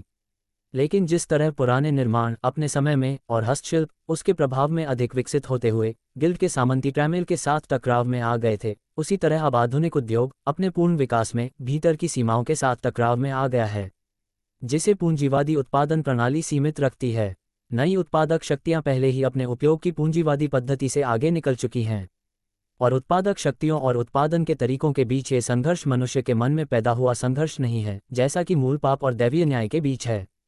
ये वास्तव में वस्तुनिष्ठ रूप से हमारे बाहर उन लोगों की इच्छा और कार्यों से स्वतंत्र रूप से मौजूद है जिन्होंने इसे जन्म दिया है। आधुनिक समाजवाद और कुछ नहीं बल्कि विचार में वास्तव में इसी संघर्ष का प्रतिबिंब है। इसका आदर्श प्रतिबिंब सबसे पहले सीधे तौर पर इसके अधीन पीड़ित वर्ग, श्रमिक वर्ग के मन में होता है। अब इस संघर्ष में क्या शामिल है? पूंजीवादी उत्पादन से पहले यानी मध्य युग में उत्पादन के साधनों में मजदूरों की निजी संपत्ति के आधार पर आमतौर पर प्राप्त छोटे उद्योग की प्रणाली, देश में छोटे किसान, स्वतंत्र व्यक्ति या भूदास की कृषि, कस्बों में हस्तशिल्प शिल्प संघों में संगठित थे। श्रम के उपकरण भूमि, कृषि उपकरण, कार्यशाला उपकरण एकल व्यक्तियों के श्रम के उपकरण थे जो एक श्रमिक के उपयोग के लिए अनुकूलित थे और इसलिए आवश्यकतानुसार छोटे, बौने, सीमित थे। लेकिन इसी कारण से वे नियमतः निर्माता के ही होते थे। उत्पादन के इन बिखरे हुए सीमित साधनों को केंद्रित करना, उनका विस्तार करना, उन्हें वर्तमान समय के उत्पादन के शक्तिशाली लीवरों में बदलना, यही पूंजीवादी उत्पादन और इसके संरक्षक पूंजीपति वर्ग की ऐतिहासिक भूमिका थी। कैपिटल के चौथे खंड में मार्क्स ने विस्तार से बताया है कि कैसे 15वीं शताब्दी के बाद से इसे सरल सहयोग, निर्माण और आधुनिक उद्योग के 3 चरणों के माध्यम से ऐतिहासिक रूप से कार्यान्वित किया गया है। लेकिन पूंजीपति वर्ग, जैसा कि वहां दिखाया गया है, उत्पादन के इन तुच्छ साधनों को शक्तिशाली उत्पादक शक्तियों में परिवर्तित नहीं कर सका। साथ ही व्यक्तिगत उत्पादन के साधनों को उत्पादन के सामाजिक साधनों में बदल दिया जो केवल पुरुषों की सामूहिकता द्वारा कार्यशील थे। चरखा, हथकरघा, लोहार के हथौड़े का स्थान चरखा मशीन, बिजली करघा, भाप हथौड़ा ने ले लिया। कारखाने द्वारा व्यक्तिगत कार्यशाला में सैकड़ों और हजारों श्रमिकों का सहयोग निहित है। इसी तरह उत्पादन भी व्यक्ति की श्रृंखला से सामाजिक कृत्यों की श्रृंखला में बदल गया और उत्पादन व्यक्तिगत से सामाजिक उत्पादों की श्रृंखला में बदल गया। सूत, कपड़ा, धातु की वस्तुएं जो अब कारखाने से निकलती हैं, कई श्रमिकों के संयुक्त उत्पाद थे जिनके तैयार होने से पहले उन्हें क्रमिक रूप से गुजरना पड़ता था। कोई भी व्यक्ति उनके बारे में यह नहीं कह सकता, मैंने इसे बनाया है, यह मेरा उत्पाद है। लेकिन जहां किसी दिए गए समाज में उत्पादन का मूल रूप श्रम का सहज विभाजन है जो धीरे धीरे होता है और किसी पूर्वकल्पित योजना पर नहीं, वहां उत्पाद वस्तुओं का रूप ले लेते हैं जिनके पारस्परिक आदान प्रदान, खरीद और बिक्री सक्षम बनाते हैं। व्यक्तिगत उत्पादक अपनी विविध आवश्यकताओं को पूरा करने के लिए, और मध्य युग में यही स्थिति थी। उदाहरण के लिए, किसान कारीगरों को कृषि उत्पाद बेचता था और उससे हस्तशिल्प के उत्पाद खरीदता था। व्यक्तिगत उत्पादकों, वस्तु उत्पादकों के इस समाज में उत्पादन की नई पद्धति ने जोर डाला। श्रम के पुराने विभाजन के बीच अनायास और बिना किसी निश्चित योजना के, जिसने पूरे समाज को नियंत्रित किया था, अब एक निश्चित योजना पर श्रम का विभाजन हुआ, जैसा कि कारखाने में आयोजित किया गया था। व्यक्तिगत उत्पादन के साथ साथ सामाजिक उत्पादन भी प्रकट हुआ। दोनों के उत्पाद एक ही बाजार में बेचे गए और इसलिए कम से कम लगभग बराबर कीमतों पर। लेकिन एक निश्चित योजना पर संगठन श्रम के सहज विभाजन से अधिक मजबूत था। व्यक्तियों के समूह की संयुक्त सामाजिक शक्तियों के साथ काम करने वाली फैक्ट्रियां व्यक्तिगत छोटे उत्पादकों की तुलना में कहीं अधिक सस्ते में अपनी वस्तुओं का उत्पादन करती थीं। व्यक्तिगत निर्माता एक के बाद एक विभाग में हारते गए। सामाजिक उत्पादन ने उत्पादन के सभी पुराने तरीकों में क्रांति ला दी, लेकिन साथ ही इसके क्रांतिकारी चरित्र को इतनी कम मान्यता मिली कि इसके विपरीत इसे वस्तुओं के उत्पादन को बढ़ाने और विकसित करने के साधन के रूप में पेश किया गया। जब इसका उदय हुआ तो इसने वस्तुओं के उत्पादन और विनिमय के लिए कुछ मशीनरी को तैयार पाया और उनका उदारतापूर्वक उपयोग किया। व्यापारियों की पूंजी, हस्तकला, मजदूरी श्रम। इस प्रकार समाजीकृत उत्पादन ने खुद को वस्तुओं के उत्पादन के एक नए रूप के रूप में पेश किया। ये निश्चित रूप से बात थी कि इसके तहत विनियोग के पुराने रूप पूरे जोरों पर रहे और इसके उत्पादों पर भी लागू किए गए। वस्तुओं के उत्पादन के विकास के मध्ययुगीन चरण में श्रम के उत्पाद के मालिक के रूप में प्रश्न ही नहीं उठ सकता था। व्यक्तिगत निर्माता एक नियम के रूप में अपने स्वयं के कच्चे माल से और आमतौर पर अपने स्वयं के हस्तशिल्प से, अपने स्वयं के उपकरणों के साथ, अपने हाथों या अपने परिवार के श्रम से इसका उत्पादन करता था। नए उत्पाद को हथियाने की उसे कोई आवश्यकता नहीं थी। स्वाभाविक रूप से ये पूरी तरह से उसका था, इसलिए उत्पाद में उनकी संपत्ति उनके अपने श्रम पर आधारित थी। यहाँ तक कि जहाँ बाहरी मदद का उपयोग किया जाता था एक नियम के रूप में, इसका बहुत कम महत्व था और आमतौर पर इसकी भरपाई मजदूरी के अलावा किसी अन्य चीज़ से की जाती थी। गिल्ड के प्रशिक्षुओं और यात्रा करने वालों ने शिक्षा की तुलना में भोजन और मजदूरी के लिए कम काम किया ताकि वे स्वयं कुशल कारीगर बन सकें। फिर बड़ी कार्यशालाओं और कारखानों में उत्पादन के साधनों और उत्पादकों का संकेंद्रण आया। उत्पादन के वास्तविक सामाजिक साधनों और सामाजिक उत्पादकों में उनका परिवर्तन हुआ।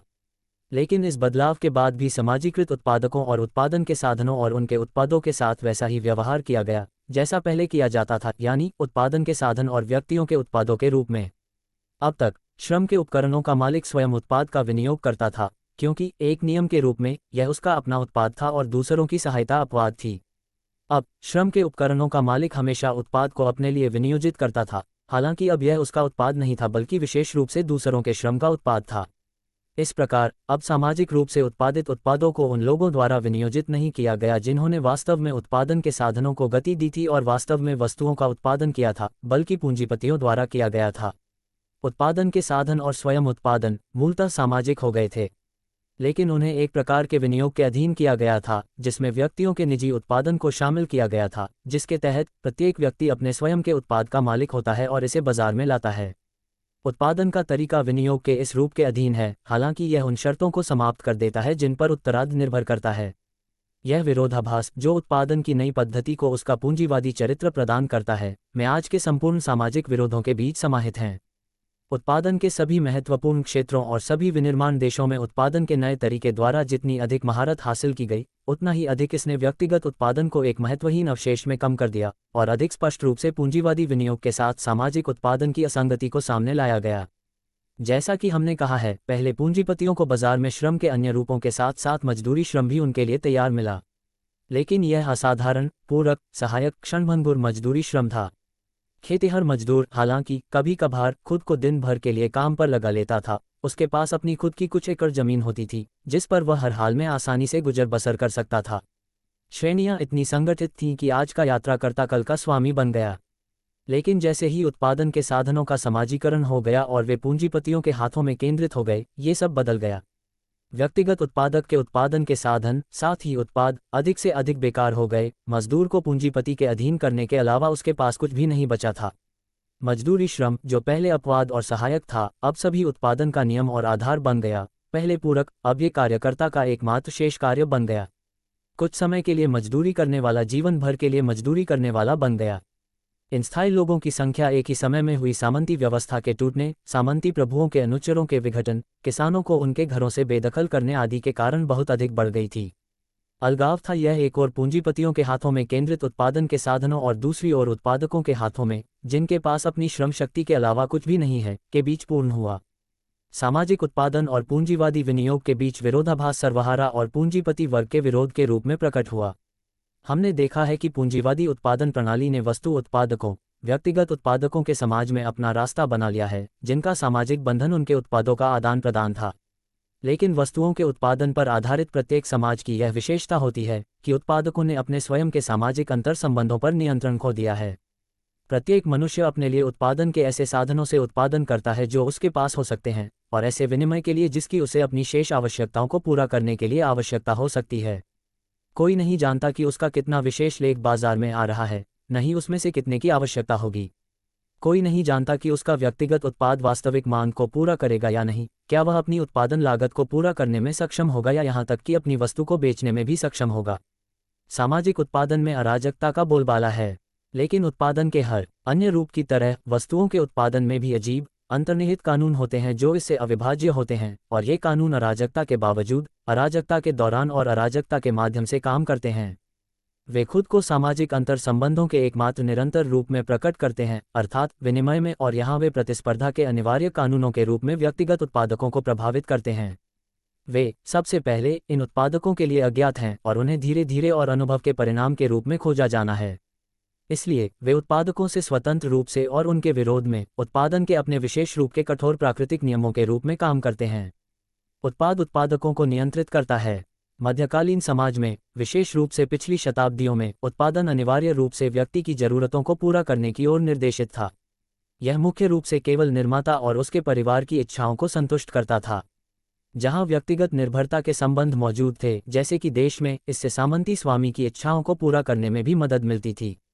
इसलिए इस सब में कोई आदान प्रदान नहीं था। परिणामस्वरूप उत्पादों ने वस्तुओं का चरित्र ग्रहण नहीं किया। किसान परिवार लगभग हर चीज का उत्पादन करता था जो वे चाहते थे, कपड़े और फर्नीचर, साथ ही निर्वाह के साधन। केवल जब वह अपनी जरूरतों और सामंती प्रभुओं को वस्तु के रूप में भुगतान की आपूर्ति के लिए पर्याप्त मात्रा से अधिक उत्पादन करने लगी, तभी उसने वस्तुओं का उत्पादन भी करना शुरू कर दिया। यह अधिशेष सामाजिक विनिमय में डाल दिया गया और बिक्री के लिए पेश किया गया, वस्तु बन गया। ये सच है कि कस्बों में कारीगर पहले से ही विनिमय के लिए उत्पादन करते थे, लेकिन उन्होंने अपनी व्यक्तिगत जरूरतों का अधिकांश हिस्सा खुद ही पूरा किया। उनके पास बगीचे और भूमि के भूखंड थे। उन्होंने अपने मवेशियों को सामुदायिक जंगल में छोड़ दिया, जिससे उन्हें लकड़ी और गोलीबारी भी मिली। महिलाएं सन, ऊन इत्यादि काटती थीं। विनिमय के उद्देश्य से उत्पादन, वस्तुओं का उत्पादन, केवल अपनी प्रारंभिक अवस्था में था। इसलिए विनिमय प्रतिबंधित था, बाजार संकीर्ण था, उत्पादन के तरीके स्थिर थे, बाहर स्थानीय विशिष्टता थी, भीतर स्थानीय एकता थी, देश में छाप, कस्बे में, समाज। लेकिन वस्तुओं के उत्पादन के विस्तार के साथ, और विशेष रूप से पूंजीवादी उत्पादन प्रणाली की शुरुआत के साथ, वस्तु उत्पादन के कानून, जो अब तक गुप्त थे, अधिक खुले तौर पर और अधिक ताकत के साथ क्रियान्वित हो गए। पुराने बंधन ढीले कर दिए गए, पुरानी विशिष्ट सीमाएं तोड़ दी गईं, उत्पादक अधिक से अधिक वस्तुओं के स्वतंत्र, अलग थलग उत्पादकों में बदल गए। ये स्पष्ट हो गया कि बड़े पैमाने पर समाज का उत्पादन योजना के अभाव, दुर्घटना, अराजकता द्वारा शासित था, और यह अराजकता और भी अधिक चरम पर पहुंच गई। लेकिन मुख्य साधन जिनकी सहायता से पूंजीवादी उत्पादन प्रणाली ने सामाजिक उत्पादन की इस अराजकता को तीव्र किया, वह अराजकता के बिल्कुल विपरीत था। ये प्रत्येक व्यक्तिगत उत्पादक प्रतिष्ठान में सामाजिक आधार पर उत्पादन का बढ़ता हुआ संगठन था। इससे वस्तुओं की पुरानी, शांत, स्थिर स्थिति समाप्त हो गई। जहां कहीं भी उत्पादन के इस संगठन को उद्योग की किसी शाखा में पेश किया गया, उसने उत्पादन की किसी अन्य पद्धति को अपने पास नहीं रखा। श्रम का क्षेत्र युद्ध का मैदान बन गया। महान भौगोलिक खोजों और उनके बाद हुए उपनिवेशीकरण ने बाजारों को कई गुना बढ़ा दिया और हस्तशिल्प के विनिर्माण में परिवर्तन को तेज कर दिया। युद्ध केवल विशेष इलाकों के व्यक्तिगत उत्पादकों के बीच नहीं छिड़ा। स्थानीय संघर्षों ने, बदले में, राष्ट्रीय संघर्षों, 17वीं और 18वीं शताब्दी के वाणिज्यिक युद्धों को जन्म दिया। अंततः आधुनिक उद्योग और विश्व बाजार के खुलने ने संघर्ष को सार्वभौमिक बना दिया और साथ ही इसे एक अनसुनी उग्रता प्रदान की। उत्पादन की प्राकृतिक या कृत्रिम स्थितियों में लाभ अब व्यक्तिगत पूंजीपतियों के साथ साथ पूरे उद्योगों और देशों के अस्तित्व या गैर अस्तित्व का फैसला करते हैं। जो गिरता है, वह पछतावे के साथ एक ओर फेंक दिया जाता है। ये तीव्र हिंसा के साथ प्रकृति से समाज में स्थानांतरित अस्तित्व के लिए व्यक्ति का डार्विनियन संघर्ष है। जानवरों के लिए प्राकृतिक अस्तित्व की परिस्थितियां मानव विकास की अंतिम अवधि के रूप में सामने आती हैं। सामाजिक उत्पादन और पूंजीवादी विनियोग के बीच विरोधाभास अब व्यक्तिगत कार्यशाला में उत्पादन के संगठन और आमतौर पर समाज में उत्पादन की अराजकता के बीच एक विरोध के रूप में प्रस्तुत होता है। उत्पादन की पूंजीवादी पद्धति अपने मूल से ही अंतर्निहित विरोध के इन दो रूपों में चलती है। ये कभी भी उस दुष्चक्र से बाहर निकलने में सक्षम नहीं है जिसे फूरियर ने पहले ही खोज लिया था। वास्तव में फूरियर अपने समय में यह नहीं देख सका कि ये दायरा धीरे धीरे संकीर्ण हो रहा है। ये गति अधिकाधिक सर्पिल होती जाती है और ग्रहों की गति की तरह केंद्र से टकराकर समाप्त होनी चाहिए। ये बड़े पैमाने पर समाज के उत्पादन में अराजकता की सम्मोहक शक्ति है जो अधिक से अधिक लोगों को पूरी तरह से सर्वहारा में बदल देती है, और यह सर्वहारा वर्ग की जनता ही है जो अंततः उत्पादन में अराजकता को समाप्त कर देगी। ये सामाजिक उत्पादन में अराजकता की सम्मोहक शक्ति है जो आधुनिक उद्योग के तहत मशीनरी की असीमित पूर्णता को एक अनिवार्य कानून में बदल देती है, जिसके द्वारा प्रत्येक व्यक्तिगत औद्योगिक पूंजीपति को बर्बादी के दंड के तहत अपनी मशीनरी को अधिक से अधिक पूर्ण करना होगा। लेकिन मशीनरी का सुधार मानव श्रम को अनावश्यक बना रहा है। यदि मशीनरी के आगमन और वृद्धि का मतलब कुछ मशीन श्रमिकों द्वारा लाखों मैनुअल का विस्थापन है, तो मशीनरी में सुधार का अर्थ स्वयं अधिक से अधिक मशीन श्रमिकों का विस्थापन है। इसका मतलब है, अंतिम उदाहरण में, पूंजी की औसत जरूरतों से अधिक संख्या में उपलब्ध वेतन श्रमिकों का उत्पादन, एक पूर्ण औद्योगिक आरक्षित सेना का गठन, जैसा कि मैंने इसे 1845 में कहा था, उस समय उपलब्ध था जब उद्योग अत्यधिक दबाव में काम कर रहा है। अपरिहार्य दुर्घटना आने पर उसे सड़क पर फेंक दिया जाना है। पूंजी के साथ अस्तित्व के संघर्ष में श्रमिक वर्ग के अंगों पर एक निरंतर मृतभार है। मजदूरी को निम्न स्तर पर रखने के लिए एक नियामक है, वह स्तर जो पूंजी के हितों के अनुकूल हो। इस प्रकार मार्क्स के अनुसार मजदूर वर्ग के खिलाफ पूंजी के युद्ध में मशीनरी सबसे शक्तिशाली हथियार बन जाती है कि श्रम के उपकरण लगातार मजदूर के हाथ से जीविका के साधन छीन लेते हैं कि वे कार्यकर्ता के उत्पाद को ही उसके वश में करने का एक साधन बना देते हैं। इस प्रकार ऐसा होता है कि श्रम के उपकरणों की मितव्ययता एक ही समय में शुरू से ही श्रम शक्ति की सबसे लापरवाह बर्बादी और उन सामान्य परिस्थितियों के आधार पर लूट बन जाती है जिनके तहत श्रम कार्य करता है। वो मशीनरी श्रम के समय को कम करने के लिए सबसे शक्तिशाली साधन, अपनी पूंजी के मूल्य का विस्तार करने के उद्देश्य से मजदूर के समय और उसके परिवार के हर पल को पूंजीपति के निपटान में रखने का सबसे अचूक साधन बन जाता है। इस प्रकार ऐसा होता है कि कुछ लोगों का अधिक काम दूसरों की आलस्य की प्रारंभिक स्थिति बन जाता है और आधुनिक उद्योग जो पूरी दुनिया में नए उपभोक्ताओं का शिकार करता है, घर पर जनता की खपत को न्यूनतम भुखमरी तक मजबूर कर देता है और ऐसा करने से उसका अपना घरेलू बाजार नष्ट हो जाता है। वह कानून जो हमेशा सापेक्ष अधिशेष जनसंख्या या औद्योगिक आरक्षित सेना को संचय की सीमा और ऊर्जा तक संतुलित करता है, ये कानून मजदूर को वल्कन के वेजेस की तुलना में अधिक मजबूती से पूंजी की ओर आकर्षित करता है। प्रोमेथियस ने चट्टान को ये संचय स्थापित करता है दुख पूंजी के संचय के अनुरूप। एक ध्रुव पर धन का संचय, इसलिए एक ही समय में विपरीत ध्रुव पर यानी पक्ष में दुख, परिश्रम की पीड़ा, गुलामी, अज्ञानता, क्रूरता, मानसिक गिरावट का संचय है। उस वर्ग का जो पूंजी के रूप में अपना उत्पाद स्वयं पैदा करता है और उत्पादन के पूंजीवादी तरीके से उत्पादों के किसी अन्य विभाजन की अपेक्षा करना वैसा ही है जैसे कि बैटरी के इलेक्ट्रोड से यह अपेक्षा करना कि वे अम्लीय पानी को विघटित न करें, सकारात्मक ध्रुव पर ऑक्सीजन और नकारात्मक ध्रुव पर हाइड्रोजन को मुक्त न करें जब तक कि वे हैं बैटरी से जुड़ा है। हमने देखा है कि आधुनिक मशीनरी की लगातार बढ़ती हुई पूर्णता सामाजिक उत्पादन की अराजकता के कारण एक अनिवार्य कानून में बदल गई है जो व्यक्तिगत औद्योगिक पूंजीपति को हमेशा अपनी मशीनरी में सुधार करने, हमेशा अपनी उत्पादक शक्ति बढ़ाने के लिए मजबूर करती है। उत्पादन के क्षेत्र का विस्तार करने की मात्र संभावना ही उसके लिए एक ऐसे ही अनिवार्य कानून में बदल जाती है। आधुनिक उद्योग की विशाल विस्तारक शक्ति, जिसकी तुलना में गैसों की उद्योग महज बच्चों का खेल है, अब हमें गुणात्मक और मात्रात्मक दोनों तरह के विस्तार की आवश्यकता के रूप में दिखाई देता है जो सभी प्रतिरोधों को हंसाता है। ऐसा प्रतिरोध आधुनिक उद्योग के उत्पादों के लिए उपभोग, बिक्री, बाजार द्वारा प्रस्तुत किया जाता है। लेकिन बाजारों की विस्तार क्षमता व्यापक और गहन मुख्य रूप से काफ़ी अलग कानूनों द्वारा नियंत्रित होती है जो बहुत कम ऊर्जावान तरीके से काम करती हैं। बाजारों का विस्तार उत्पादन के विस्तार के साथ तालमेल नहीं बिठा सकता। टकराव अपरिहार्य हो जाता है और चूंकि यह तब तक कोई वास्तविक समाधान नहीं दे सकता जब तक कि यह पूंजीवादी उत्पादन प्रणाली को टुकड़ों में न तोड़ दे, टकराव आवधिक हो जाते हैं। पूंजीवादी उत्पादन ने एक और दुष्चक्र की शुरुआत कर दी है। वास्तव में 1825 के बाद से जब पहला सामान्य संकट शुरू हुआ, संपूर्ण औद्योगिक और वाणिज्यिक दुनिया, सभी सभ्य लोगों के बीच उत्पादन और विनिमय और उनके कमोबेश बर्बर जल्लादों को हर 10 में एक बार संयुक्त रूप से बाहर कर दिया गया। साल वाणिज्य ठप पड़ा हुआ है, बाजार भर गए हैं, उत्पाद इतने अधिक जमा हो गए हैं कि वे बिक्री के लायक नहीं हैं, नकदी गायब हो गई है, ऋण गायब हो गया है, कारखाने बंद हो गए हैं, बड़ी संख्या में श्रमिक जीवन निर्वाह के साधनों से वंचित हैं क्योंकि वे जीवन निर्वाह के साधनों का बहुत अधिक उत्पादन किया है। दिवालियापन पर दिवालियापन, निष्पादन पर निष्पादन। ठहराव वर्षों तक रहता है, उत्पादक शक्तियां और उत्पाद थोक में बर्बाद और नष्ट हो जाते हैं जब तक कि वस्तुओं का संचित द्रव्यमान अंततः छंट नहीं जाता, मूल्य में कम या ज्यादा गिरावट नहीं हो जाती, जब तक कि उत्पादन और विनिमय धीरे धीरे फिर से शुरू नहीं हो जाते। धीरे धीरे गति तेज हो जाती है, यह एक दुल की चाल बन जाता है। औद्योगिक ट्रॉट एक कैंटर में टूट जाता है, कैंटर बदले में उद्योग, वाणिज्यिक ऋण और सट्टेबाजी के एक आदर्श स्टीपलचेज की हेडलॉन्ग सरपट में बदल जाता है जो अंततः खतरनाक छलांग के बाद वहीं समाप्त होता है जहां से शुरू हुआ था, एक संकट की खाई में। और इसलिए बार बार अब वर्ष 1825 से हम इससे 5 बार गुजर चुके हैं और वर्तमान क्षण 1877 में हम 6ठी बार इससे गुजर रहे हैं। और इन संकटों के चरित्र को इतनी स्पष्ट रूप से परिभाषित किया गया है कि फूरियर ने उन सभी को चौंका दिया जब उन्होंने पहले संकट बहुतायत का वर्णन किया जो कि संकट से एक संकट था।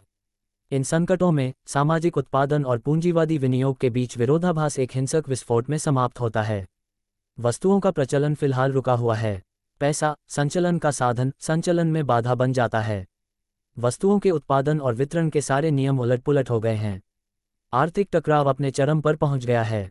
उत्पादन की पद्धति विनिमय की पद्धति के विरुद्ध विद्रोह करती है। तथ्य यह है कि कारखाने के भीतर उत्पादन का समाजीकृत संगठन इतना विकसित हो गया है कि यह समाज में उत्पादन की अराजकता के साथ असंगत हो गया है जो कि साथ साथ मौजूद है और उस पर हावी है। हिंसक एकाग्रता द्वारा स्वयं पूंजीपति के लिए घर लाया गया है।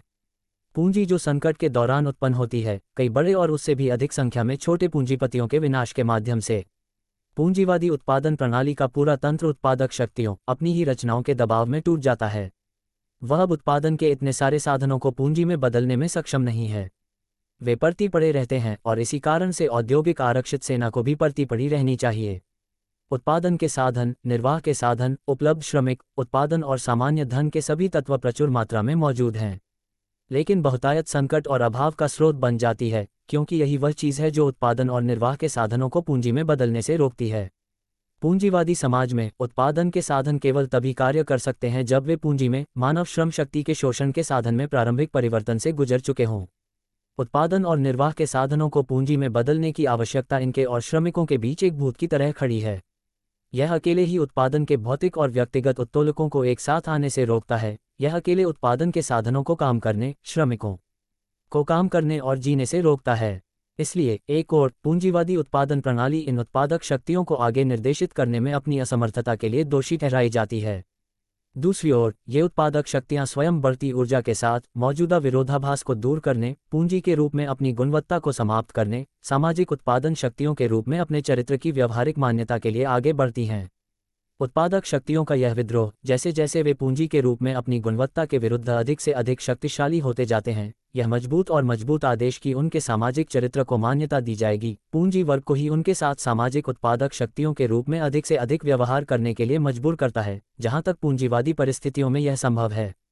औद्योगिक उच्च दबाव की अवधि, ऋण की अपनी असीमित मुद्रास्फीति के साथ, महान पूंजीवादी प्रतिष्ठानों के पतन से कम नहीं, उत्पादन के साधनों के विशाल जनसमूह के समाजीकरण के उस रूप को सामने लाती है जिसका हमें सामना करना पड़ता है। विभिन्न प्रकार की संयुक्त स्टॉक कंपनियों में उत्पादन और वितरण के इनमें से कई साधन शुरू से ही इतने विशाल हैं कि रेलवे की तरह वे पूंजीवादी विस्तार के अन्य सभी रूपों को बाहर कर देते हैं। विकास के अगले चरण में ये रूप भी अपर्याप्त हो जाता है। किसी विशेष देश में उद्योग की एक विशेष शाखा में बड़े पैमाने पर निर्माता उत्पादन को विनियमित करने के उद्देश्य से एक ट्रस्ट संघ में एकजुट होते हैं। वे उत्पादित की जाने वाली कुल मात्रा का निर्धारण करते हैं, इसे आपस में बांटते हैं और इस प्रकार पहले से निर्धारित विक्रय मूल्य को लागू करते हैं। लेकिन इस प्रकार के ट्रस्ट, जैसे ही व्यापार खराब हो जाता है, आमतौर पर टूटने के लिए उत्तरदायी होते हैं और इसी कारण से एसोसिएशन को और अधिक एकाग्रता के लिए मजबूर किया जाता है। संपूर्ण एक विशेष उद्योग एक विशाल संयुक्त स्टॉक कंपनी में बदल जाता है। आंतरिक प्रतिस्पर्धा इस एक कंपनी के आंतरिक एकाधिकार को स्थान देती है।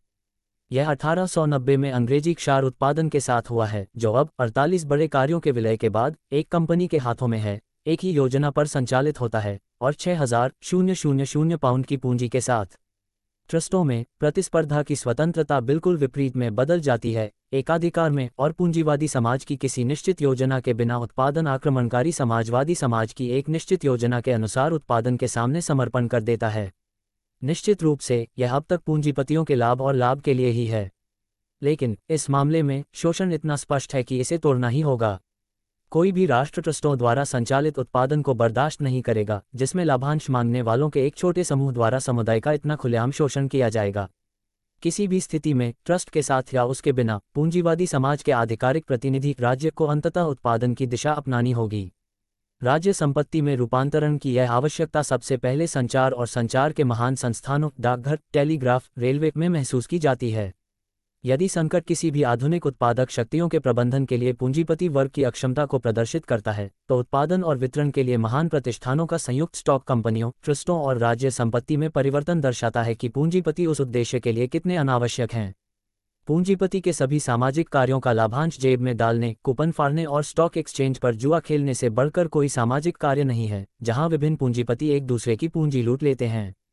सबसे पहले पूंजीवादी उत्पादन प्रणाली श्रमिकों को बाहर कर देती है। अब ये पूंजीपतियों को बाहर कर देता है और उन्हें कम कर देता है, जैसे इसने श्रमिकों को अधिशेष जनसंख्या की श्रेणी में ला दिया है, हालांकि तुरंत औद्योगिक आरक्षित सेना की श्रेणी में नहीं लाया है। लेकिन परिवर्तन या तो संयुक्त स्टॉक कंपनियों और ट्रस्टों में या राज्य स्वामित्व में उत्पादक शक्तियों की पूंजीवादी प्रकृति को समाप्त नहीं करता है। संयुक्त स्टॉक कंपनियों और ट्रस्टों में ये स्पष्ट है, और आधुनिक राज्य फिर से केवल वह संगठन है जिसे बुर्जुआ समाज व्यक्तिगत पूंजीपतियों के साथ साथ श्रमिकों के अतिक्रमण के खिलाफ पूंजीवादी उत्पादन प्रणाली की बाहरी स्थितियों का समर्थन करने के लिए अपनाता है। आधुनिक राज्य, चाहे उसका स्वरूप कुछ भी हो, मूलतः एक पूंजीवादी मशीन है। पूंजीपतियों का राज्य, कुल राष्ट्रीय पूंजी का आदर्श मानवीकरण। जितना अधिक वह उत्पादक शक्तियों पर कब्जा करने के लिए आगे बढ़ता है, उतना ही अधिक वह वास्तव में राष्ट्रीय पूंजीवादी बन जाता है, उतना ही अधिक नागरिकों का शोषण करता है। श्रमिक मजदूरी करने वाले ही बने रहते हैं सर्वहारा। पूंजीवादी संबंध खत्म नहीं हुआ है, बल्कि इससे सिर पर लाया गया है, लेकिन सिर पर लाते ही वह गिर जाता है। उत्पादक शक्तियों का राज्य स्वामित्व संघर्ष का समाधान नहीं है, बल्कि इसके भीतर छिपी तकनीकी स्थितियां हैं जो उस समाधान के तत्वों का निर्माण करती हैं। ये समाधान केवल उत्पादन की आधुनिक शक्तियों की सामाजिक प्रकृति की व्यावहारिक पहचान में शामिल हो सकता है, और इसलिए उत्पादन के साधनों के सामाजिक चरित्र के साथ सामंजस्य स्थापित कर सकता है। और ये तभी हो सकता है जब समाज खुले तौर पर और सीधे तौर पर उन उत्पादक शक्तियों पर कब्जा कर ले जिन्होंने समग्र रूप से समाज के अलावा सभी नियंत्रणों को पार कर लिया है। उत्पादन के साधनों और उत्पादों का सामाजिक चरित्र आज उत्पादकों के खिलाफ प्रतिक्रिया करता है, समय समय पर सभी उत्पादन और विनिमय को बाधित करता है, केवल प्रकृति के कानून की तरह आंख बंद करके जबरन विनाशकारी तरीके से काम करता है। लेकिन उत्पादक शक्तियों के समाज द्वारा अधिग्रहण के साथ उत्पादन के साधनों और उत्पादों के सामाजिक चरित्र का उपयोग उत्पादकों द्वारा इसकी प्रकृति की सही समझ के साथ किया जाएगा, और अशांति और आवधिक पतन का स्रोत बनने के बजाय स्वयं उत्पादन का सबसे शक्तिशाली लीवर बन जाएगा। सक्रिय सामाजिक शक्तियां बिल्कुल प्राकृतिक शक्तियों की तरह काम करती हैं, आंख मूंदकर, जबरन, विध्वंसक ढंग से, जब तक हम उन्हें समझते नहीं हैं और उनके बारे में सोचते नहीं हैं। लेकिन जब एक बार हम उन्हें समझ लेते हैं, जब एक बार हम उनकी क्रिया, उनकी दिशा, उनके प्रभावों को समझ लेते हैं, तो ये केवल हम पर निर्भर करता है कि हम उन्हें अधिक से अधिक अपनी इच्छा के अधीन करें और उनके माध्यम से अपने स्वयं के लक्ष्यों तक पहुँचें। और यह बात विशेष रूप से आज की शक्तिशाली उत्पादक शक्तियों पर लागू होती है।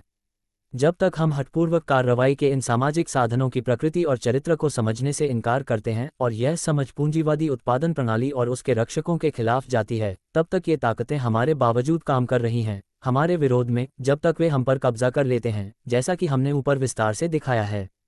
लेकिन जब एक बार उनकी प्रकृति समझ में आ जाती है, तो वे एक साथ काम करने वाले उत्पादकों के हाथों में स्वामी राक्षसों से इच्छुक नौकरों में तब्दील हो सकते हैं।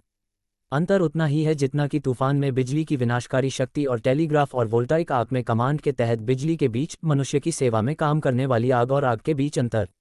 अंततः आज की उत्पादक शक्तियों की वास्तविक प्रकृति की इस मान्यता के साथ उत्पादन की सामाजिक अराजकता, समुदाय और प्रत्येक व्यक्ति की आवश्यकताओं के अनुसार एक निश्चित योजना पर उत्पादन के सामाजिक विनियमन को स्थान देती है। फिर विनियोग का पूंजीवादी तरीका, जिसमें उत्पाद पहले उत्पादक को गुलाम बनाता है और फिर विनियोगकर्ता को उत्पादों के विनियोग के तरीके से बदल दिया जाता है जो उत्पादन के आधुनिक साधनों की प्रकृति पर आधारित होता है। एक ओर प्रत्यक्ष सामाजिक विनियोग उत्पादन के रखरखाव और विस्तार के साधन के रूप में, दूसरी ओर प्रत्यक्ष व्यक्तिगत विनियोग निर्वाह और आनंद के साधन के रूप में। जबकि पूंजीवादी उत्पादन प्रणाली आबादी के विशाल बहुमत को पूरी तरह से सर्वहारा में बदल देती है, यह उस शक्ति का निर्माण करती है जो अपने विनाश के दंड के तहत इस क्रांति को पूरा करने के लिए मजबूर होती है। जबकि यह पहले से ही समाजीकृत उत्पादन के विशाल साधनों को राज्य की संपत्ति में बदलने पर जोर देता है, ये खुद को इस क्रांति को पूरा करने का रास्ता दिखाता है। सर्वहारा वर्ग राजनीतिक सत्ता पर कब्जा कर लेता है और उत्पादन के साधनों को राज्य की संपत्ति में बदल देता है। लेकिन ऐसा करने में ये स्वयं को सर्वहारा के रूप में समाप्त कर देता है, सभी वर्ग भेद और वर्ग विरोधों को समाप्त कर देता है, राज्य के रूप में राज्य को भी समाप्त कर देता है। अब तक वर्ग विरोधों पर आधारित समाज को राज्य की आवश्यकता थी, अर्थात विशेष वर्ग का एक संगठन जो प्रोटेम्पोर शोषक वर्ग था, उत्पादन की मौजूदा स्थितियों में बाहर से किसी भी हस्तक्षेप को रोकने के उद्देश्य से एक संगठन, और इसलिए विशेष रूप से जबरन रखने के उद्देश्य से उत्पादन के दिए गए तरीके गुलामी, दास प्रथा, मजदूरी के अनुरूप उत्पीड़न की स्थिति में शोषित वर्ग। राज्य समग्र रूप से समाज का आधिकारिक प्रतिनिधि था, इसे एक दृश्य अवतार में एकत्रित करना। लेकिन ये केवल तभी तक था जब तक यह उस वर्ग का राज्य था जो स्वयं कुछ समय के लिए समग्र रूप से समाज का प्रतिनिधित्व करता था। प्राचीन काल में दास स्वामी नागरिकों का राज्य, मध्य युग में सामंती प्रभु, हमारे अपने समय में पूंजीपति वर्ग। जब अंततः वह संपूर्ण समाज का वास्तविक प्रतिनिधि बन जाता है तो वह स्वयं को अनावश्यक बना देता है। जैसे ही कोई सामाजिक वर्ग नहीं रह जाएगा जिसे अधीनता में रखा जा सके, जैसे ही वर्ग शासन और उत्पादन में हमारी वर्तमान अराजकता पर आधारित अस्तित्व के लिए व्यक्तिगत संघर्ष, इनसे उत्पन्न होने वाले टकरावों और जातियों को हटा दिया जाता है, दमन के लिए कुछ भी नहीं बचता है और एक विशेष दमनकारी शक्ति, एक राज्य, नहीं रह जाता है। अब आवश्यक है पहला कार्य जिसके आधार पर राज्य वास्तव में स्वयं को संपूर्ण समाज का प्रतिनिधि बनाता है, समाज के नाम पर उत्पादन के साधनों पर कब्जा करना, ये साथ ही एक राज्य के रूप में उसका अंतिम स्वतंत्र कार्य है। सामाजिक संबंधों में राज्य का हस्तक्षेप एक के बाद दूसरे क्षेत्र में अनावश्यक हो जाता है और फिर अपने आप खत्म हो जाता है। व्यक्तियों की सरकार का स्थान चीजों के प्रशासन और उत्पादन की प्रक्रियाओं के संचालन ने ले लिया है। राज्य को समाप्त नहीं किया गया है, यह मर जाता है। ये वाक्यांश के मूल्य का माप देता है। एक स्वतंत्र राज्य आंदोलनकारियों द्वारा समय समय पर इसके उचित उपयोग के संदर्भ में और इसकी अंतिम वैज्ञानिक अपर्याप्तता के संदर्भ में और राज्य को अनियंत्रित रूप से खत्म करने की तथाकथित अराजकतावादियों की मांगों के बारे में भी।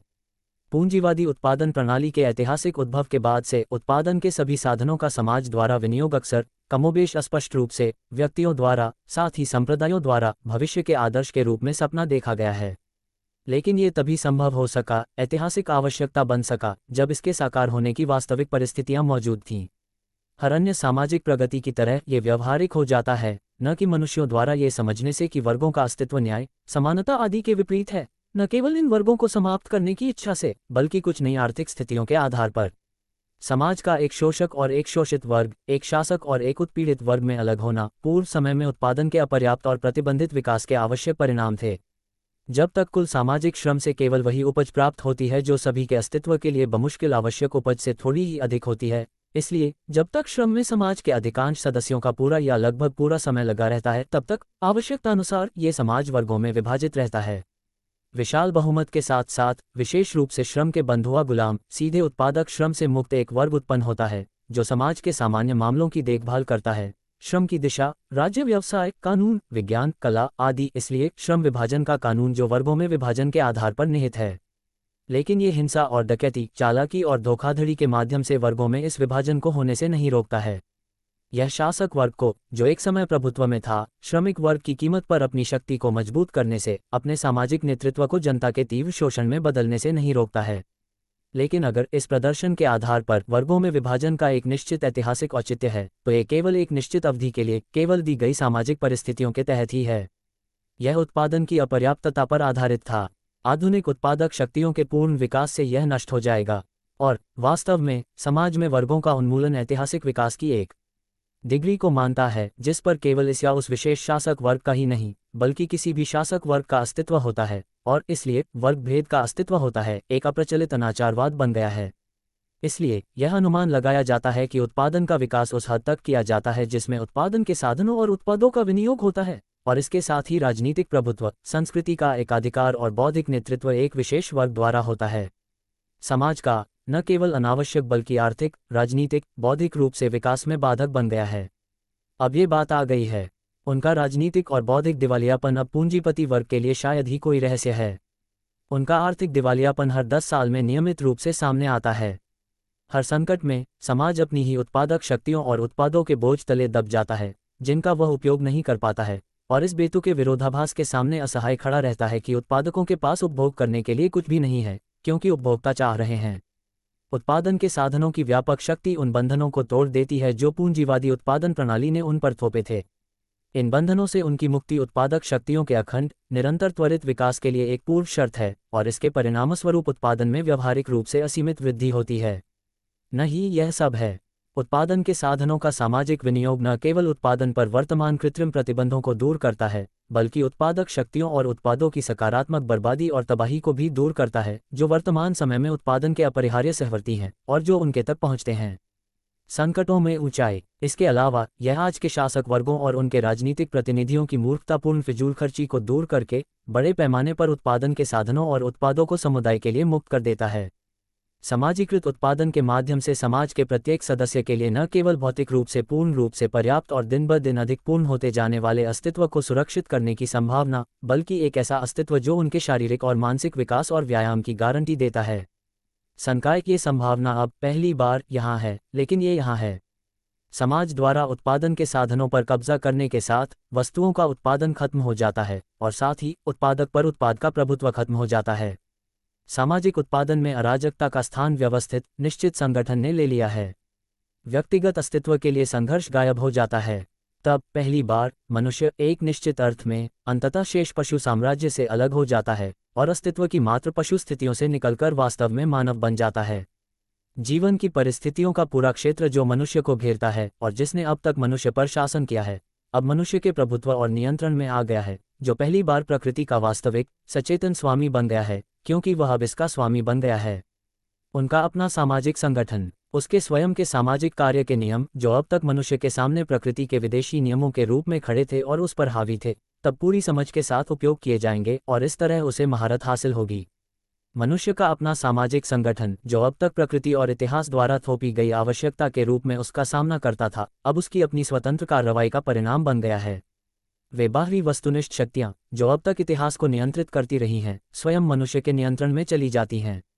केवल उस समय से ही मनुष्य स्वयं अधिक से अधिक सचेत होकर अपना इतिहास बनाएगा। केवल उस समय से ही उसके द्वारा आंदोलन में स्थापित किए गए सामाजिक कारणों को मुख्य रूप से और लगातार बढ़ते हुए माप में उसके द्वारा इच्छित परिणाम मिलेंगे। यह मनुष्य का आवश्यकता के साम्राज्य से स्वतंत्रता के साम्राज्य की ओर आरोहण है। आइए हम ऐतिहासिक विकास की अपनी रूपरेखा को संक्षेप में प्रस्तुत करें। मध्यकालीन समाज, छोटे पैमाने पर व्यक्तिगत उत्पादन, व्यक्तिगत उपयोग के लिए अनुकूलित उत्पादन के साधन, इसलिए आदिम, अस्वाभाविक, क्षुद्र कार्य में बौना। तत्काल उपभोग के लिए उत्पादन या तो स्वयं निर्माता का या उसके सामंत का। केवल जहां इस खपत से अधिक उत्पादन होता है, वहां बिक्री के लिए पेश किया जाने वाला अतिरिक्त हिस्सा विनिमय में प्रवेश करता है। इसलिए वस्तुओं का उत्पादन केवल अपनी प्रारंभिक अवस्था में है, लेकिन पहले से ही यह अपने भीतर भ्रूण रूप में बड़े पैमाने पर समाज के उत्पादन में अराजकता को शामिल करता है। पूंजीवादी क्रांति, उद्योग का परिवर्तन सबसे पहले सरल सहयोग और निर्माण का साधन बने। अब तक बिखरे हुए उत्पादन के साधनों का बड़ी कार्यशालाओं में संकेंद्रण। परिणामस्वरूप व्यक्तिगत से सामाजिक उत्पादन के साधनों में उनका परिवर्तन, एक ऐसा परिवर्तन जो कुल मिलाकर विनिमय के रूप को प्रभावित नहीं करता है। विनियोग के पुराने स्वरूप लागू रहेंगे। पूंजीपति प्रकट होता है। उत्पादन के साधनों के मालिक के रूप में वह उत्पादों का विनियोग भी करता है और उन्हें वस्तुओं में बदल देता है। उत्पादन एक सामाजिक कार्य बन गया है। विनिमय और विनियोग व्यक्तिगत कार्य, व्यक्तियों के कार्य बने रहेंगे। सामाजिक उत्पाद व्यक्तिगत पूंजीपति द्वारा हड़प लिया जाता है। मौलिक विरोधाभास, जहां से वे सभी विरोधाभास उत्पन्न होते हैं जिनमें हमारा वर्तमान समाज चलता है और जिन्हें आधुनिक उद्योग प्रकाश में लाता है। उत्पादक को उत्पादन के साधनों से अलग करना। श्रमिक को आजीवन मजदूरी करने की निंदा। सर्वहारा वर्ग और पूंजीपति वर्ग के बीच विरोध। वस्तुओं के उत्पादन को नियंत्रित करने वाले कानूनों की बढ़ती प्रबलता और बढ़ती प्रभावशीलता। बेलगाम प्रतिस्पर्धा, व्यक्तिगत कारखाने में सामाजिक संगठन और समग्र उत्पादन में सामाजिक अराजकता के बीच विरोधाभास। एक और प्रत्येक व्यक्तिगत निर्माता के लिए प्रतिस्पर्धा द्वारा मशीनरी को बेहतर बनाना अनिवार्य बना दिया गया और मजदूरों के लगातार बढ़ते विस्थापन द्वारा पूरक बनाया गया। औद्योगिक रिजर्व सेना। दूसरी ओर प्रत्येक निर्माता के लिए प्रतिस्पर्धा के तहत उत्पादन का असीमित विस्तार भी अनिवार्य है। दोनों तरफ उत्पादक शक्तियों का अनसुना विकास, मांग से अधिक आपूर्ति की अधिकता, अतिउत्पादन और उत्पादों की अधिकता, वहां मजदूरों की अधिकता, रोजगार के बिना और जीवनयापन के साधनों के बिना। लेकिन उत्पादन और सामाजिक कल्याण के ये दो लीवर एक साथ काम करने में असमर्थ हैं, क्योंकि उत्पादन का पूंजीवादी रूप उत्पादक शक्तियों को काम करने और उत्पादों को प्रसारित होने से रोकता है, जब तक कि उन्हें पहले पूंजी में नहीं बदला जाता है, जो कि उनकी अत्यधिक प्रचुरता को रोकती है। विरोधाभास एक बेतुकेपन में बदल गया है। उत्पादन की पद्धति विनिमय के स्वरूप के विरुद्ध विद्रोह कर उठती है। पूंजीपतियों पर थोपी गई उत्पादक शक्तियों के सामाजिक चरित्र की आंशिक मान्यता।